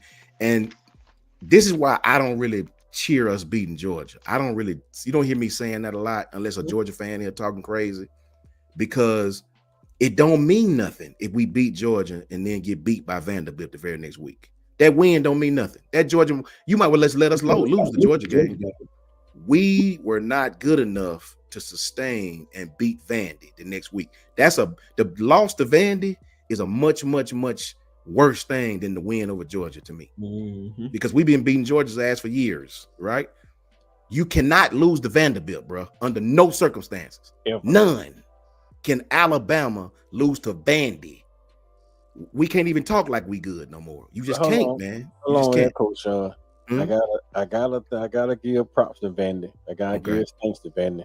So Andy Doctor, it would fix my heart. Oh, okay, that's good business. Now that's good business. Now that we got to give credit to Vandy about, but that's even more to my point. We got our ass whooped by a bunch of damn philanthropists. No, bro, no, we can't talk like we good and you getting beat by Vanderbilt. No, absolutely not. I mean, it's just me. I'm not. You don't get to lose to Vanderbilt, then praise like we lost to Vanderbilt, bro. That is no disrespect, but that's the worst of the worst, man. That's the worst of the worst. There's no excuse for that, right? And then you follow that up by getting your ass whipped, not whipped, but whipped with an H by Oklahoma. You got whipped by Oklahoma. We don't get to talk like we good, bro. We don't. You got to redeem yourself this season, and then we can talk. Got murdered by Oklahoma, then turn around got murdered by Michigan. So yeah, I agree, Tristan. But this is Alabama. You should never lose to Vanderbilt. Never. No. Georgia wouldn't have lost to Vanderbilt. I don't care how close they played them. But they have lost to them. Well, they didn't lose last year like we did. But it happens though, Coach Sean. It happens to everybody. But they played Texas just like they played us in Georgia. Yeah, and they beat us, but they beat them. Thank you. So I don't care what happened 3 years ago. We lost to Vandy our last football season. That is inexcusable, bro. That is inexcusable, right? And then you follow that up. You say, okay, well, it happens every once in a while. I got you. Well, you follow that up by 3 weeks later, getting your ass whooped on TV again by Oklahoma. Nah, we don't. I don't wave the Bama pom pom on that. What we gonna say this time? Well, that just happens. No, bro, we weren't very good. We got our asses whipped. And they ain't even throw a pass hardly. Then you follow that up by getting beat by Michigan, another team that didn't throw a pass. Didn't even throw it down You just couldn't stop them. So nah, brother, I don't. Georgia wouldn't have lost those games. Nor would have Texas. No championship caliber team would went out there and got embarrassed like that. That's on us. We got to take that on the chin. You got to redeem yourself this year, bro. You got to come back and let everybody know, okay, we had a little faux pas, no problem. You got to come put your foot in everybody's, you know what, this year to let them know Bama is still Bama. That's just how I feel about it. Right now, I see why all these Georgia fans beating their chest because we've been the kings of this thing, right? We can't get beat by Vandy in Oklahoma and act like we still kings. You just can't do it. It don't work like that, bro. You got whipped by inferior competition. That's the God honest truth. Kangaroos that got beat by Tennessee and they gave us 3 turnovers. Facts. And we didn't score on none of them. And don't look now, but your ass almost lost to Auburn. You kept giving them the ball. You about screwed the pooch on that one. You know what I'm saying? So we live in a lot of folks won't admit it out loud, man. A lot of these players are living off the players of the past. Hey. We don't have a lot of guys that have that kill everything. We got to redeem ourselves, Brinsky. Talk to them. It's a lot of people. If y'all really want to be honest with yourselves, which I think a lot of you won't be, that this team is not built like those teams of the past. Only this season would determine to see if we have some of those guys on the roster that really want to go out there and kill everybody. I don't know. Do we have those type of guys? I know certain guys, but I don't think it's a bunch of them. And if it was certain guys, those other guys would have whipped that play into shape. It's too many guys that's worried about their NIL money, worried about playing time and all that. The playing time that I don't think some of them going to see. Not going to call any names, but I think if you've been following us, you think of one player that I'm talking about in particular. Yeah.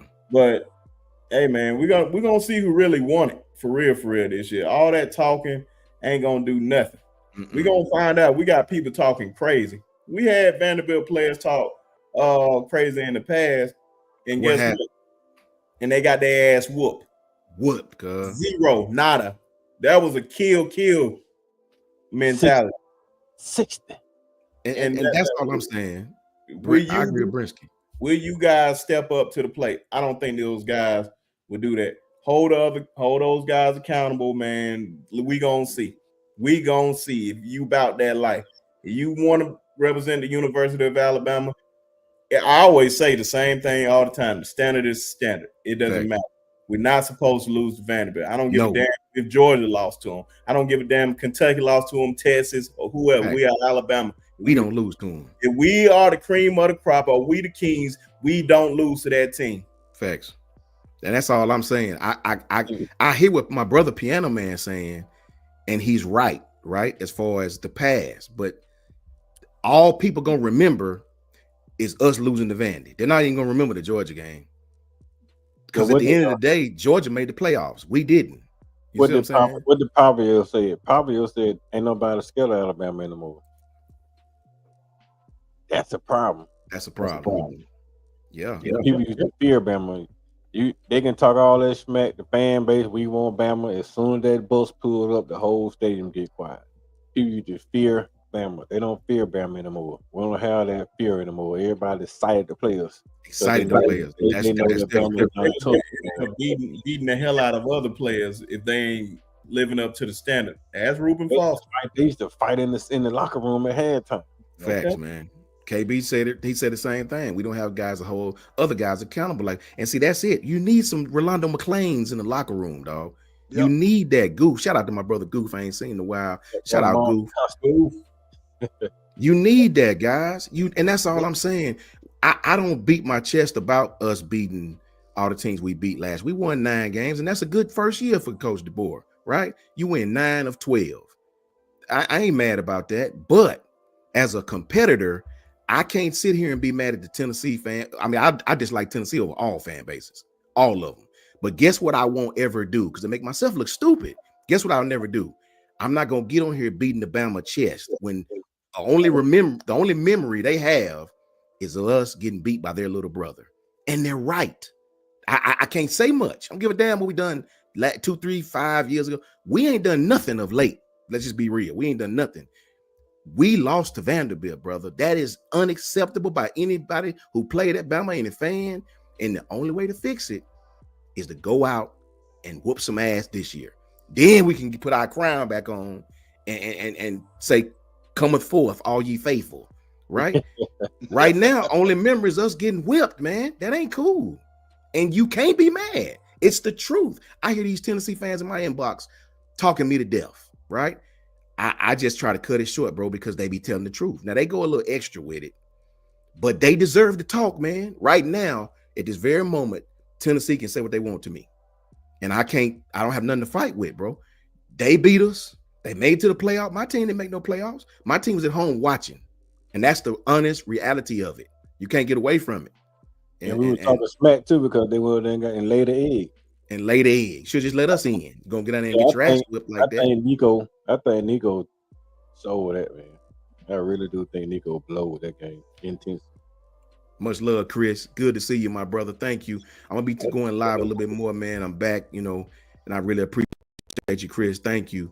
Let's see what KB said. KB said the thing is, Coach DeBoer didn't win the games he was supposed to win. And see, that's all I'm saying, Kangaroo. Kangaroo, just that comment describes what the hell I'm trying to say. We didn't win the games that we were supposed to win. That's all I'm saying. Then on top of that, losing a game when your defense gave the offense 3 extra possessions. Exactly. That's hard to swallow, man. When you really look at the quality of what he's saying, that's hard to swallow, guys. We lost to teams that we know damn well we weren't supposed to. For God's sakes, man, Oklahoma didn't throw a damn pass for real. And we lost. Michigan lined up in the rain and just ran the same play at our asses over and over and over. And they won the game. That is hard for me to swallow as a fan. Vandy did the same thing. Vandy couldn't stop the wishbone. Couldn't stop it, man. So that's tough for me. That's tough, man. So when I see these Georgia fans talking and these Tennessee fans talk, I mix it up with them, but I don't go too hard because they always hit me with y'all lost to such and such, and ain't really much I can say. What do I have to fight with? I can't say, well, we beat you, which we did, because here with the very next week, within 7 days, we facts. We had the highest of highs and the lowest damn lows. You know what I'm saying? So hey, think about and Coach Sean, now I'm just optimistic as a fan, facts. But as a player, it pissed me off because I know we could be better. I mean, like what KB saying right there. Yeah. The game that you're supposed to win, you lose. That's embarrassing. Matter of fact, it questions your. I'm just gonna say it questions your manhood. Yes, that you losing to a team that you're supposed to beat. So I mean, man, we just got to come with it this year. I'm optimistic that we will. But my thing is that as it relates to Vandy and Oklahoma, those 2 right there, and Tennessee, those 3 right there, yeah, that's inexcusable. Because Nico that was the same Tennessee team that went to Arkansas, and Arkansas took care of business on them boys. Yes, we acted like we didn't know how to play. Yes, we did. And that's all I'm saying. That's all. So I mean, I get it, but I'm just being optimistic. But let me also be realistic at the same time. You're right, because when like last night on the show, them Georgia fans were letting us have it. And I said, sure, we did. Yeah, we know we lost to Vandy. What else is new? But in my heart, I was almost crying because me too. I'll be like that too, Piano Man. I'll be like that too, bro. Like, I had a lump in my throat, man. Cause it's a dude on them, KJ, and another dude in NGB. They were letting us have it about Vandy. And see, they gonna cling to that, Piano Man. They don't even care about we beat you. Y'all lost to Vandy. And they also know the Georgia fans in their heart of hearts know Bama owns them. They know that part. Matter of fact, some of them are already expecting us to beat them again this year. Right. But what the flip side of that is that they say, okay, but let's see if you're gonna handle Oklahoma. Let's see if you're gonna beat Tennessee. And that And hurts, let's see if you're man. gonna beat Vandy. Y'all lost to Vandy, That Vandy, hurts. Vandy, Vandy, Vandy, and you get tired of hearing that. But guess Facts, what? man. Facts. It happened. So, Yes. like you said, Coach Sean, the player side of me, you better get out there and get your in and gear. Because if you don't, Oh you my get out there with God. all that passy Passy stuff. and all that. See, I got that from you, Coach Sean. I said, you get out there all that passy and blinging. They Yeah. after they beat Georgia, everybody got some bling, and then got the bling beat out of you the next week. 7 days later, Yeah. man. 7 days later, you You get gotta the look at it bling like beat this, out of man. you. Think about it like this, piano man. Nick Sheridan had that shining new 5-star that was lighting up the damn league, couldn't nobody cover him. So he just kept trying to get it to him and throw it. Mhm. And a lot of time it was on the money. Most of the time it was underthrown or overthrown. Yeah. And he'd be running wide on across the middle of the field. That's If the facts. ball was delivered on time, we don't lose no games. Just put it like that. Because that shining 5-star had damn near 3,000 yard receiving. Yes, facts, man. Let me give a big shout to my brother Moon Rocker, man. Moon Rocker. Moon You know what I'm Rocker. saying? I ain't seen you in a while, bro. Man, good. Well, good to see you, bro. That sound Man. good too. Moon Salmon, Rocker, sweet potato. the main Moon man. Rocker. Good to see you, my broski. We're gonna be Hey. tapping in live, so make sure you tap in with us, brother. Hey, You know wait what a I'm minute, Coach. And Coach Sean, what's Mhm. that dude's name? Caleb Odom. That's the reason he left. That's facts. Caleb Odom checked out of that out the whole system after the Tennessee game. He literally checked out. He wide open. When you He check was him, wide open. Man, see, I'm gonna It's tough. throw my hat down It's tough. again. Facts. I feel the No, same way, man. Shout out to no, Christian Hughes. Shout out to KB, man. Look, we'll say this. That we'll agree on this. When the games are there to be played, you gotta win them, bro. yeah. If you go lose to Tennessee in a dog fight, okay. You know, and I don't like Tennessee, bro. That's the one fan base I rather lose. I'm one of them fans, KB. I'd rather lose to Auburn than lose to Tennessee. The loss to Auburn don't even hurt me as bad. Like the little gnat in my ear. Losing to Tennessee make me physically sick. Like my teeth hurt. I promise you. I can't stand Tennessee. I had to cover up my ears after hearing that. because I can't lose to Auburn, man. I swear, Can't man. lose to Auburn, man. Wait a minute. Okay, so hold on. Wait a minute. I'm in seven. KB, I want you to chime in on this. Hold on, Coach Carl. Okay. How can I say it? You gotta have one loss. God said, I'm gonna let y'all go 11-1, but you gotta have one loss. It's gotta be the Auburn, LSU, or Tennessee. Which one is gonna be? Which one you gonna pick? Oh, see. Oh. Let me hear what y'all say in the chat. It's got to be to Auburn, LSU, or Tennessee. The good Lord said, I'll make y'all go 11-1, but you have to lose to one of them. For me, it can't be Tennessee. Give me the LSU loss or give me the Auburn loss.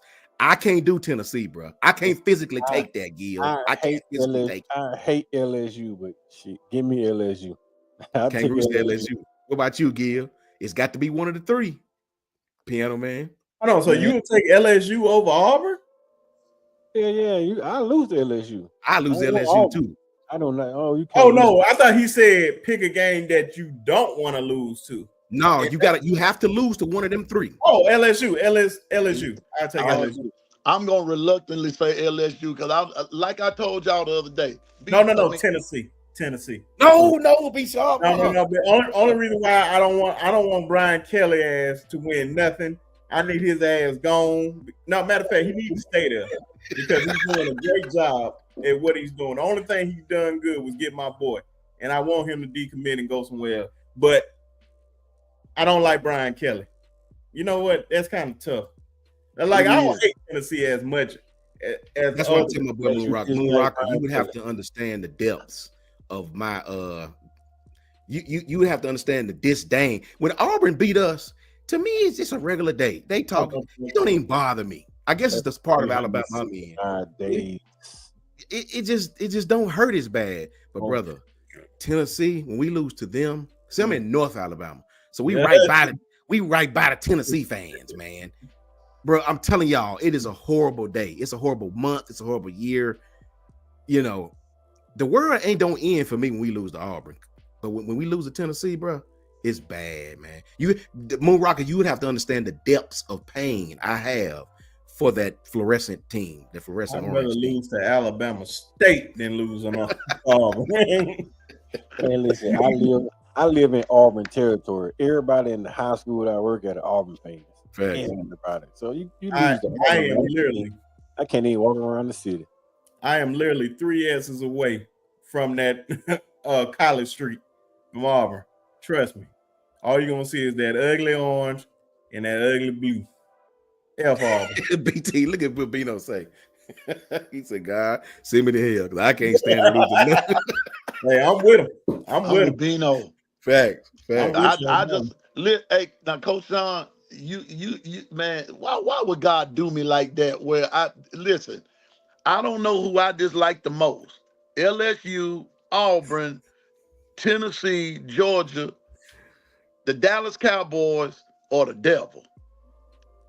Certainly not the Cowboys. Please, no.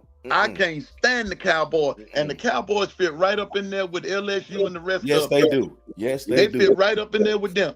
And for God to tell me I'm gonna let you go 11-1, but you're gonna let Rock. you go. Lord, why you do me like that? Let But me lose to the Cowboys. let me lose to the Cowboys. Let me lose to the Cowboys. But out of what you just named, I can't I live closest to LSU. Everything around me is LSU.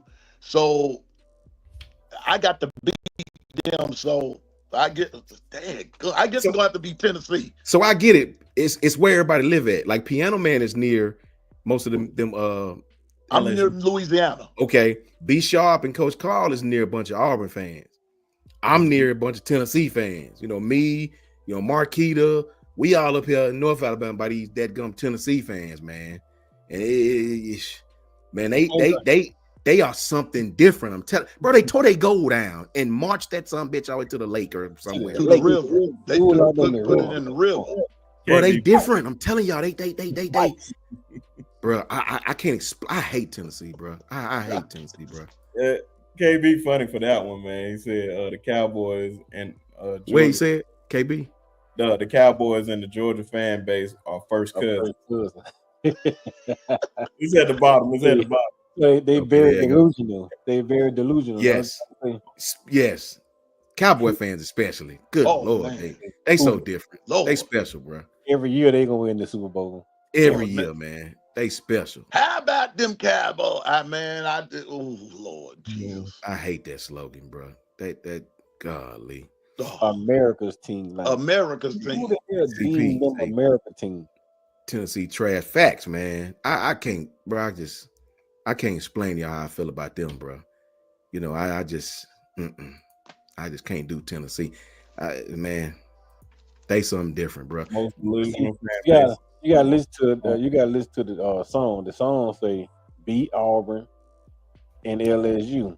And Tennessee too. And Tennessee too. See, Tennessee the last thing on our mind. Gotta be Auburn, LSU first. Man, but believe it or not, Coach Carl now, and Coach Saban said this. There's a lot of Bama alumni that favor the Tennessee-Alabama rivalry over the Iron Bowl. Believe it or not. Not favorite, but I guess they like it. Cigars. Yeah, because they don't want to do that. Trust me. They don't want to lose all. Facts. You smoking that cigar in that stadium in front of everybody. That's the thing. Yeah, man. I can't. Tennessee is just something different for me, man. So listen, guys, we've been going now about almost 2.5 hours, man. We had a lot of good crowd that finally came on here too, man. A lot of people on Twitter. I think we had at our peak it was about 65 at its peak, about 43 now. Had another 75. We had a good crowd, man. When you add them together, that's good stuff. We appreciate everybody, man. We have a good time over here, man. All we need is John, so I can tell him how good LSU gonna be. And he's make his teeth saw together. Wait a minute. We can't get off yet. Hold on. I just see somebody pop up. Hold on, bro. Like Brinsky say, the man, the myth, the legend himself, introducing, AKA Grandolph, AKA the attorney at best. There Ty you go. Man. What up with you, Ty? What going on, bro? I'm just sitting in the backyard, enjoying a cigar. I was watching y'all on one screen, got the UFC on another. I don't know if y'all saw that young kid, Wellmaker. Yeah. I just retweeted. He just had a walk-off KO. Kid was just a welder, like a few weeks ago. Second fight in the UFC. Quit being a welder, full-time train, and he just put someone out cold into another dimension. Malcolm I love it. Wellmaker. Yeah, he's cold. Bro, how is it still light where you're at? I don't know. It's dark here. I didn't think we was that far apart. Hey, it's In you know, Denton, We on sun never the sets in same Texas. time zone too. we are in the same time zone, huh? Sunlight out there. Yeah, it's still light out there. That's crazy. right out there, man. Yeah. Hold So, on, ask Ty that same question. okay, Ty. Yes, sir. Good Lord come down. He say, okay, I'm gonna let y'all go 11-1. Y'all gonna make the playoffs, but here's the deal. If I let y'all go 11-1, you have to lose to either Auburn, LSU, or Tennessee. Eric D, what's going on, Eric D? Good to see you, boy. Good to see you. You have to lose to one of them. Which one is it that you won't? You're not picking. I picked LSU because I can't lose to Auburn, and I definitely can't lose to Tennessee. First and foremost, shout out Kimberly, shout out Brian, shout Thanks. out Moon Rocka, Latoya, Corey, Eric, Susan in here, Sun, Link, shout out all y'all. Kangaroo Black, Yeah, in KB here. here. Good to see you, my man. Dr. Crystal, all y'all. Thank y'all for tuning into these guys. They always do a great job. For me, I'm going to say the same, LSU, and I'm going to give y'all the reason why. And maybe y'all already said this because I was in the process of going to get some stuff to be able to hop on here with y'all, so I did miss a little bit of that. No, Link, I can't say Tennessee. I can't say Auburn. But let me even put the fan aside, okay? Like, for 1 second, let me pretend I'm not an Alabama fan. I'm going to give you a rational analysis, not a fan analysis. Tennessee is breaking in a new quarterback. They just lost their premier edge rusher as well, right? Auburn breaking in a new quarterback. Of the three teams you listed, there's one team that still has a quarterback that's projected as a possible first rounder. It's a You fact. can tell me, hey, they lost wide receiver talent. It's LSU. It's If there's one position for any team in the nation, right? Like, I'm not worried about LSU and wide receivers, just like I'm not worried about Ohio State and wide receivers, just like I'm not worried about Alabama. And really, running backs are a lot of positions, let's be honest. Alabama Right. has been able to do good. But when I look at Tennessee, Smoke Dixon and I were talking about this the other day. And shout out Smoke.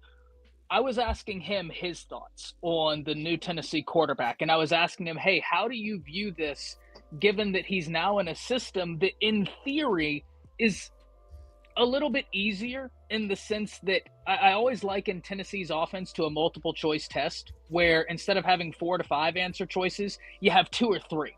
Because the way they spread you out, the quarterback has a very clear eye of what's going on in the defense because he spreads them so thin.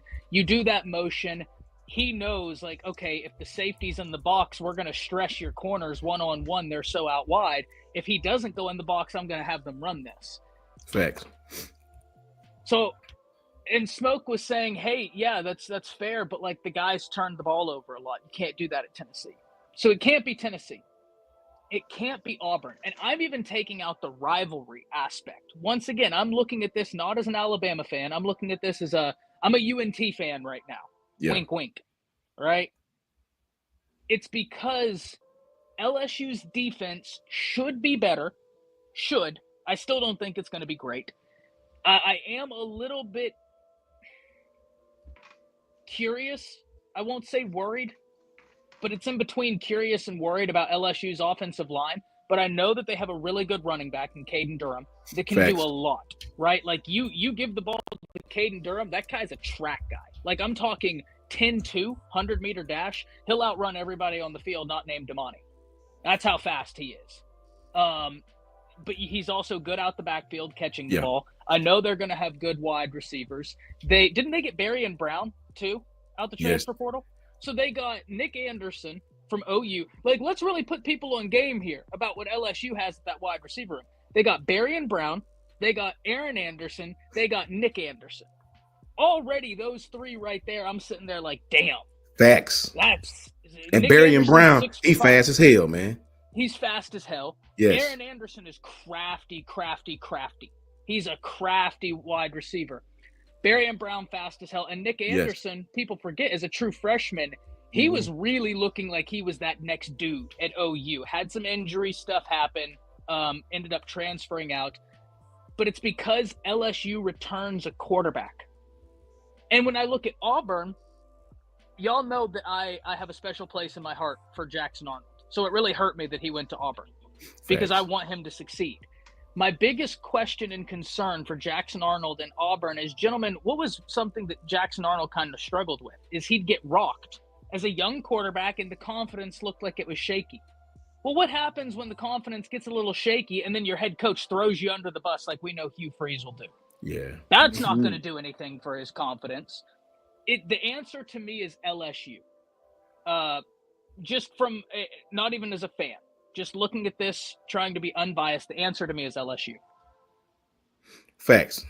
You know what I mean? We all picked LSU because I can't lose to Tennessee. Don't want to lose to Auburn. Okay, what if we shave it down to Auburn or LSU, Auburn and Tennessee? What if we shave it down to Auburn and Tennessee? We'll let y'all go 11-1, but you got to lose to Auburn or Tennessee. Which one did you have to lose to? That's the only rule. That one loss has to come to one of those teams. Everybody on the panel say, except for me and Piano Man, and I don't even know what Piano Man said about this one, because me, Piano Man, and Coach Carr picked LSU. If you take LSU out, for me, it's still Tennessee, though. And I guess it's what I'm finding out tonight is where we live at. Where Piano Man is, he's near those Louisiana people. Where Coach Carl and Brinsky's at, they're near a lot of Auburn fans. Where I'm the part of Alabama I'm in is right by Tennessee state line almost. So we run into them all the time. So it's tough. It's tough. That's interesting. That's interesting. Man, for me, I'd probably. Okay, which one's on the road? Auburn this year, right? Auburn's on the road. This year. Yeah. See, I know that's almost a cheat because personally, to me, I'd rather lose to neither of them. But you know how I feel, Coach Sean. You and I had this. Yes. I'd rather beat Auburn and lose to Tennessee than beat Tennessee and lose to Auburn, especially for in-state. You know what? No, that's still going to be my answer because of in-state recruiting implications. I don't want Hugh Freeze to have anything at all to say to Alabama, where Alabama's still in a transition, right? We're still in a transition period. It still, to me, is Tennessee. I think that Tennessee's offensive system is still really tricky to deal with. Yes. I think that Alabama dealt with it really well, and I love this secondary to be able to deal with it. It's still Tennessee because of the in-state recruiting implications to me. Fair enough. Me and Eric D on the same page. I just can't. I get it. I think it's a golly. I can't. Y'all haven't experienced pain, man. Losing to Auburn 6 straight years still bothers me to this day. That's tough too. Golly. I remember them days. That's tough. That's Eric, tough. And what Eric said right there, I think is very logical. Yeah. He says, I don't want to lose to anyone in Tuscaloosa. That's why I asked, because Jordan Hare for Georgia and Alabama is cursed. It's like this Super voodoo cursed. on it. Yep. Yes, it is. Right? Yes, sir. So if Alabama loses to Auburn on the road, it sucks, but it's also like Alabama fans everywhere. They're going to be down, but there is this thing of like, damn, freaky things happen in that stadium. And that's probably how Alabama would lose. But to me, it's still that right now, even though I probably don't feel as strongly about this as like Brinsky does or as Coach Sean does. Piano Man, maybe you, Coach Carl, maybe you. We you and us two, being me, Piano Man, me, Coach Carl, we haven't had this conversation Facts. about Alabama in-state recruiting. I'm of the mindset that, like, go get the best players no matter where they're from. That doesn't mean don't lose all the players in Alabama, because you have to win the battles in your state that you can't afford to lose. But recruiting is so national right now that, like, it's not like it was in 2000, 2001, 2002, 2003, where, like, you're recruiting nationally, but you really want to lock that state down. It's so damn national now, and this staff is so good at evaluating talent. So I get it, Eric. I completely understand not wanting to lose at home. I think that's very valid. But I still am like, I want to lock down Alabama, even though I hold the position that, like, I think national recruiting is still so important. I just don't want Hugh Freeze to have any leeway. I mean, if you think about it, man, Hugh Freeze, if he fails to make a bowl game 3 years in a row, but he can say, oh, I beat Bama, that's something, right? Yeah. Like, that is something that they will use as ammo. Whereas if they fail to make a bowl game and they lose to Bama again, that man's on the hot seat. Like, he might be gone. No, he gone. Yeah, I think so. Yeah, I think so too. They might clip him, man. Especially in this day and time. Think about this here, Ty. We lost to Auburn, won the national championship, and Auburn fans still had that victory over our head for 365 days. Yeah. 100%. 100%. Can't lose to Auburn. Let me ask you this. Tennessee. Let me ask Ty this. I got Coach Carl, I got Brinsky, I got Piano Man. When you look at our schedule, we all said 10-2, 9-3 at the worst, at the worst. If you remember this time last year, Ty, we was having the exact same conversation, and we all said Oklahoma might get us. Even fast forward to when Jason was trying to play it down. Nah, right? Well, this year, me and Coach Carl are on the South Carolina train because of the rotational pieces they have in their lineup, because of the quarterback they have, because of Nicholas Harbor, because of the scheme that they run, because we got to go there to that Ric Flair opening, right? For us, it was South Carolina. For Brinsky and Piano Man, it was Texas A&M. Who is the team that if we had to lose to, if we go 10-2, where can you see those losses coming from? Let me pull up the schedule right now so I can go game by game. I will say, don't sleep on Oklahoma still. I know they lose Danny Stutzman, but they're so damn deep at that linebacker position. Excuse my language, but they are. Like, they are so damn deep there. Like, Coach Sean, you and I talked about this, I think, off camera once, where I was like, hey, I love Danny. Facts. I'm going to miss watching him play. Just the college football fan in me, right? Like, just an old school gritty linebacker with new school ability. But some of the guys behind him, I was like, they might have a higher ceiling, which is crazy to say, but they've recruited it so well. Sammy Omashigo, Kip Lewis. Yeah. They've got some dudes out there. But the thing with Oklahoma, gentlemen, is now they have an offensive coordinator that I don't think is dog water, right? I didn't think Seth Luttrell was any good. They got Ben Arbuckle from Wazoo, and they got John Mateer. And John Mateer was a cat that someone in chat, please correct me if I'm wrong, but didn't he rush for like 700 yards plus throw for a lot of yards? I know he had some games where he struggled, sure, but they're still going to be good. South Carolina is interesting, Coach Sean, but here's my big question with South Carolina.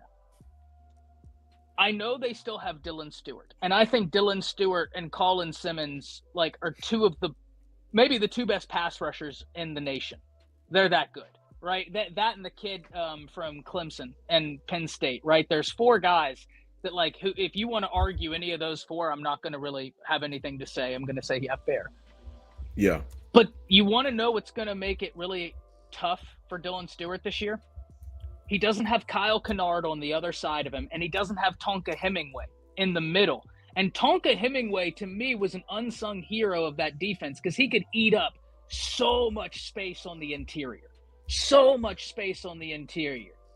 Now Dylan Stewart, he's still a dog, but to me, last year it was really hard to double Dylan Stewart because then you're one-on-oneing Kyle Kennard, you're one-on-oneing Tonka Hemingway, and if they send a linebacker, you got a lot of heat. This year, I think you can double team Dylan Stewart and feel very comfortable about what you're doing everywhere else. I Mhm. completely agree about Lenora Sellers. I think Nick Harbor is amazing, but he needs to take that next step. And until he takes that next step, I feel very comfortable with Damani on it, right? Because Damani's every bit not as fast as him. That guy's one of the fastest guys in college football, but in terms of pure football speed, Damani's as fast as anybody in the nation. I'm Yeah. fine with him on the outside. We got rangy safeties too. They can account for that. And I don't even know if their running back is eligible. Like they're still having that whole thing right now with the South Carolina running back. So that's a really interesting one. Let me look at this. Florida State's going to get absolutely shit canned by Alabama. Louisiana Monroe, that's 2-0. Wisconsin, excited for that. I have a lot of respect for Wisconsin. That's 3-0. Georgia is going to be interesting. I don't think Georgia's defense is going to be like levels better than they were this last year. And I think that their offense may not be as good just because Carson Beck, I know we all have our complaints about him, but we also know, hey, once he gets kind of into the rhythm of a game, Carson Beck can hurt you. He just can. I don't think he's Mhm. the best quarterback, but he's experienced. He can. So I think Georgia, that's going to be a really fun game. Gonna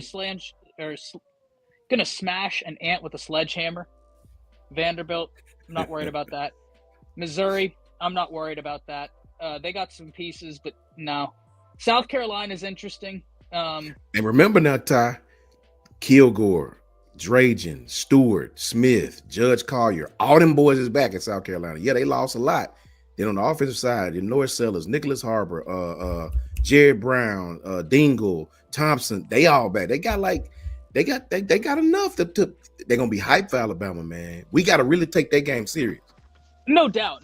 And you're going to be at South Carolina for that game, which is going to be super interesting. I might actually have to hit up my uncle because he's a season ticket holder for the women's basketball program. But he's right there. I might actually have to go to that game, go see my uncle down there. But Coach Sean, my thing is like, do you feel like there's someone on South Carolina's offense that you have to pool so many resources to that you can't spy? Because if Justin Jefferson and Deontay Lawson are the middle linebackers, you spy Justin Jefferson and Lenora Sellers. Mm-hmm. And I think you can be successful. It's everything else with South Carolina to me that has to come together. Even though I do believe in what they're doing. And I don't think that South Carolina's defense is going to be as good as it was last year. Yeah, I don't think so either. I don't think it's going to be as good as either. I just the teams that scare me, Ty, is the teams with returning quarterbacks.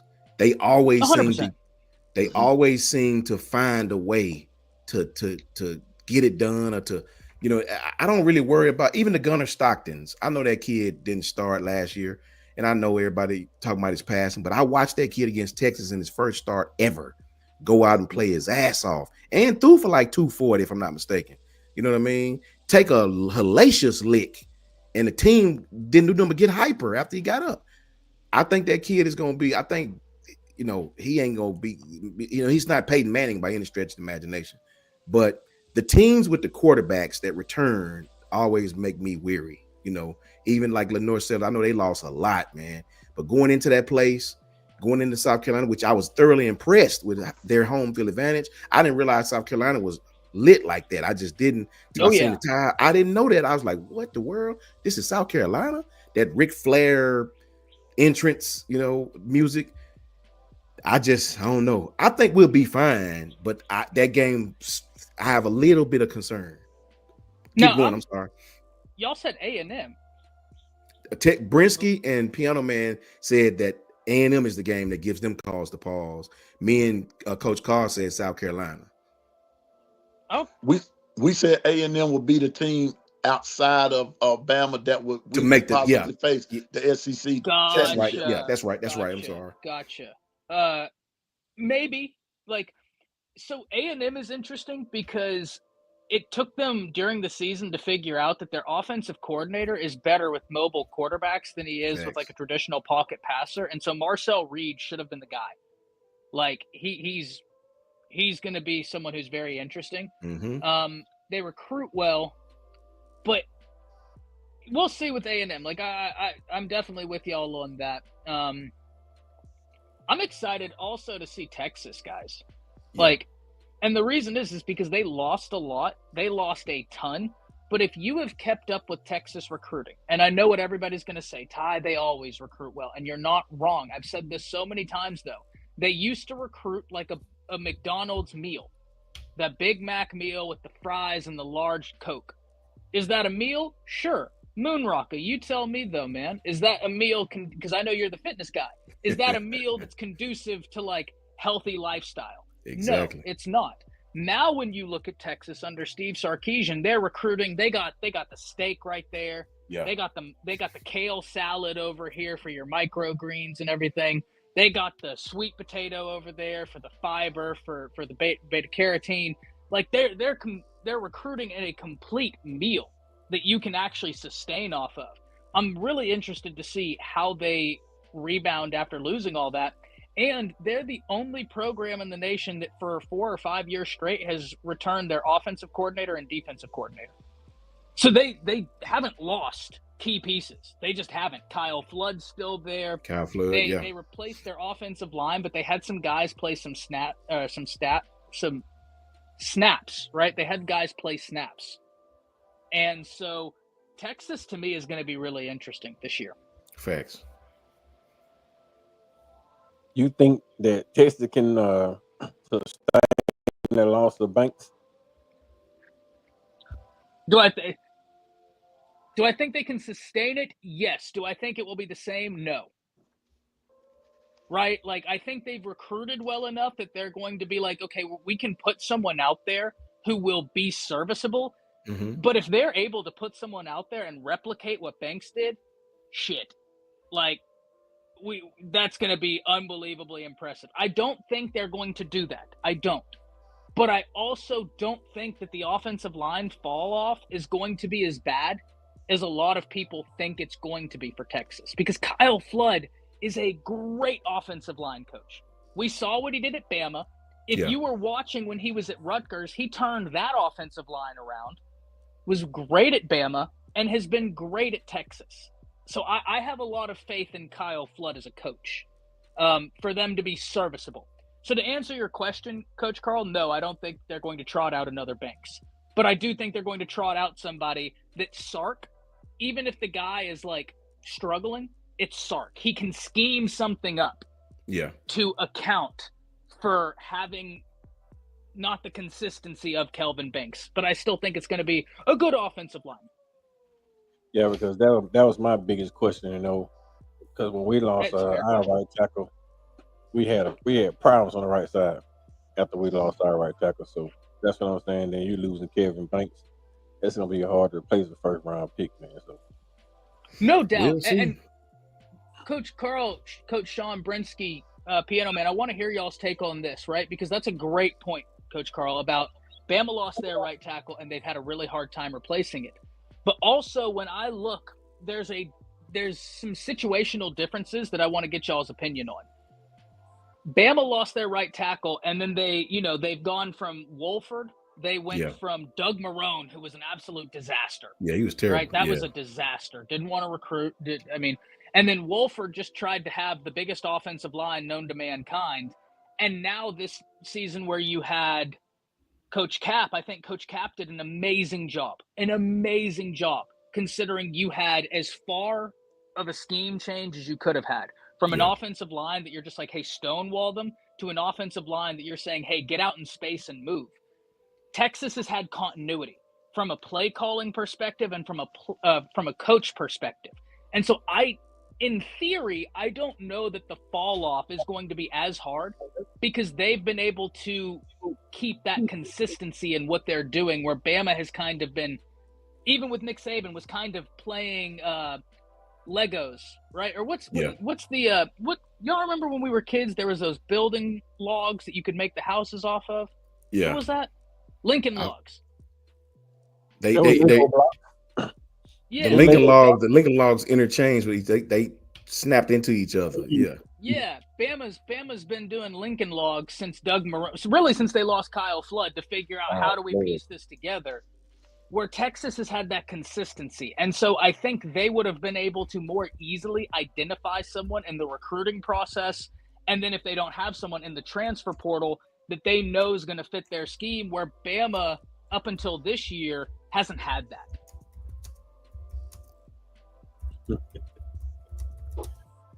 Very crazy. Yeah, I got you, Ty. I understand where you're coming from. It's just that, man, Kevin Banks was a monster, man. He was unbelievable. Moon Rocker, I feel you, bro, but I meant as far as in the construct of losing to them or losing to Tennessee. You know, I losing to Auburn to me wouldn't be no big deal at all if I got to pick between them two. Saying that, just don't come down south. If you come down south, you would never want to lose to Auburn.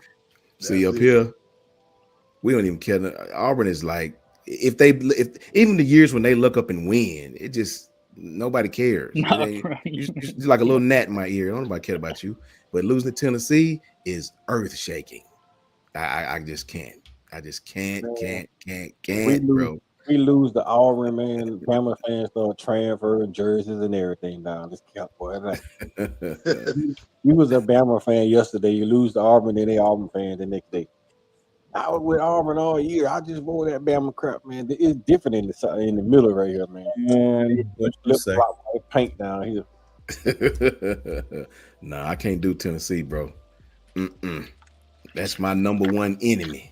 We don't even see Tennessee jersey down here. I don't think there's nobody in our area even root for Tennessee. You see them up here, bro. Like they get tattoos on their skin, bro. That ugly T. Like it's unbelievable, bro. You wouldn't believe it. You know what I'm saying? And they, I just can't stand them, bro. And then like Ty said, from the recruit standpoint, if we lose to Auburn, we probably lose Sandarius Morgan. Like, hell no, you can't lose Auburn when you got Sandarius Morgan right here. Like, right there by Auburn. Like, shit, what?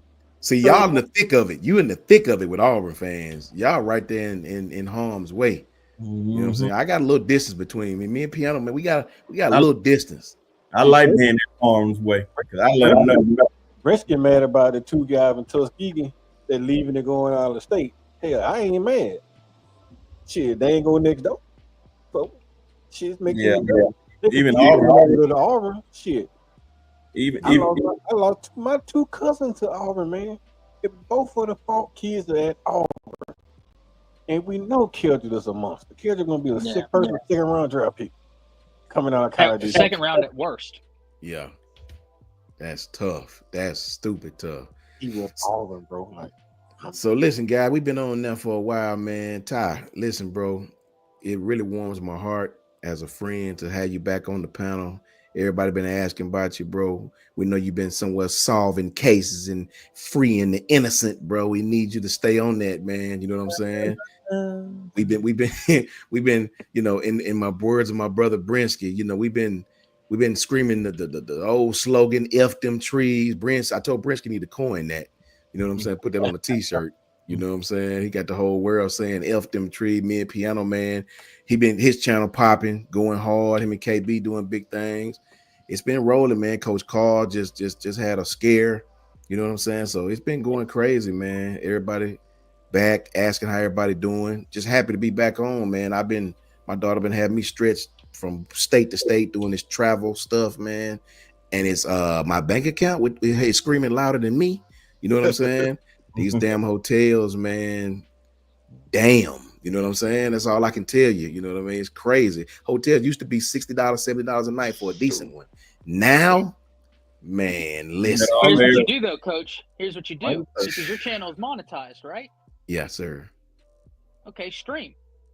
That's a write-off. Really? You were using it to stream? Using it to stream. Oh, see, that's why we need to talk, bro. See, I learned so much from. See, I know nothing when it compared to this stuff, man. I thank you, Kimberly. I appreciate you. You guys make the show, man. Seeing my brother Moon Rocker come back, Eric D. That's right, man. Everybody, tell them, Piano Man. You guys, man, y'all the reason we thrive. We do what we do, and man, I appreciate everybody. So, Moon Rocker, good to see you, brother. Good to see you. And Dwight, the most talented man in the building. You know what I'm saying? That's right. My producer. I was laying in the hospital bed, and I was like, man, these boys online. I can't say a word. Fact. Being tight. I just gotta put the phone to my ear and listen. So it was like it was a whole lot of motivation for me to try to get out of that hospital room and come back just to sit there here and talk to y'all, man. So Man, Yeah, fans you is know, fans is what we do it for. that's So facts, that's that's right. man. a lot That's of that's facts. my motivation for the talk. That's facts, brother. So listen, let me see if I can do this thing that Brinsky be doing. If I can put y'all on, man. Hold on, let me see if it worked. Boom, all right, solo layout. It worked. I get it from my boy Brinsky. You know what I'm saying? Let everybody know where they can find you, Pian. Promote your shows and tell them where they can Oh, find hey, Piano Man, glad to be here. Thank you, Coach Sean, for the invite. You can find me at the Long Run with Piano Man, and you can also find me on Twitter X as Music and Sports Guy. And every Friday night, KB and we keeping it a buck from 8 o'clock Eastern, 7 p.m. Central, and everybody west of me, you know what time it is. you. And Facts. so every day, you find me also on the morning run with Piano Man and twice on Monday. And I got a big show coming up highlighting HBCU, not this coming Monday, but the next Monday. And I just hope all my brothers can be on there with me and we're going to have a good time. Roll Tide. Bro, tired. Love that, man. Love Link that is for real. all the links gonna be in the comment section. Okay. Brinsky gonna put all the links. Happy Father's Day to all my fathers. And we gonna get it cracking, man. Boom. Coach Carl. Hey, you can find me on the Block Sports. It's right there behind my head. Uh, you also can find me on Twitter X at Coach KD Taylor. And like a lot of folks, man, I've been seeing that be hitting me up on Facebook. It's just Carl with a K Taylor on Facebook. You'll see my picture, man. Y'all can just hit me up on Facebook. I know your faces, I know your name. Or if you send me a friend request, just put your name at the bottom, let me know who you are, and then I'll accept you, man. I appreciate you letting me come on, Coach Sean. Always, my brother. Salute to all the fathers out there on Father's Day. Yes, sir. Everybody in the chat, man, we appreciate y'all showing up. Thank y'all ladies for showing up, y'all. We really appreciate y'all ladies because the ladies being here like clockwise, man. They constant being here, so we appreciate the That's ladies, right. man. Facts. And without the ladies, the men wouldn't show up. So keep on coming in, ladies. You keep the men showing up with us. So appreciate y'all, man. Patriot life. See you, man. Love to see you back on the screen again, man. Love that, man. Love that for sure, for sure. Get my man Ty right here. Boom.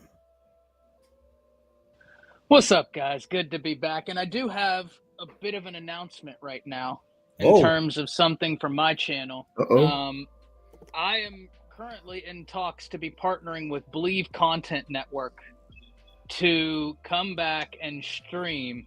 So I might be doing some Bama content and SEC content for Believe over on my channel. So be on the lookout for that. That's going to be awesome. And so just excited to be here with all of y'all. Coach Sean, Brinsky, Piano Man, Coach Carl. I've missed you guys. Coach Carl, really happy to see you, man.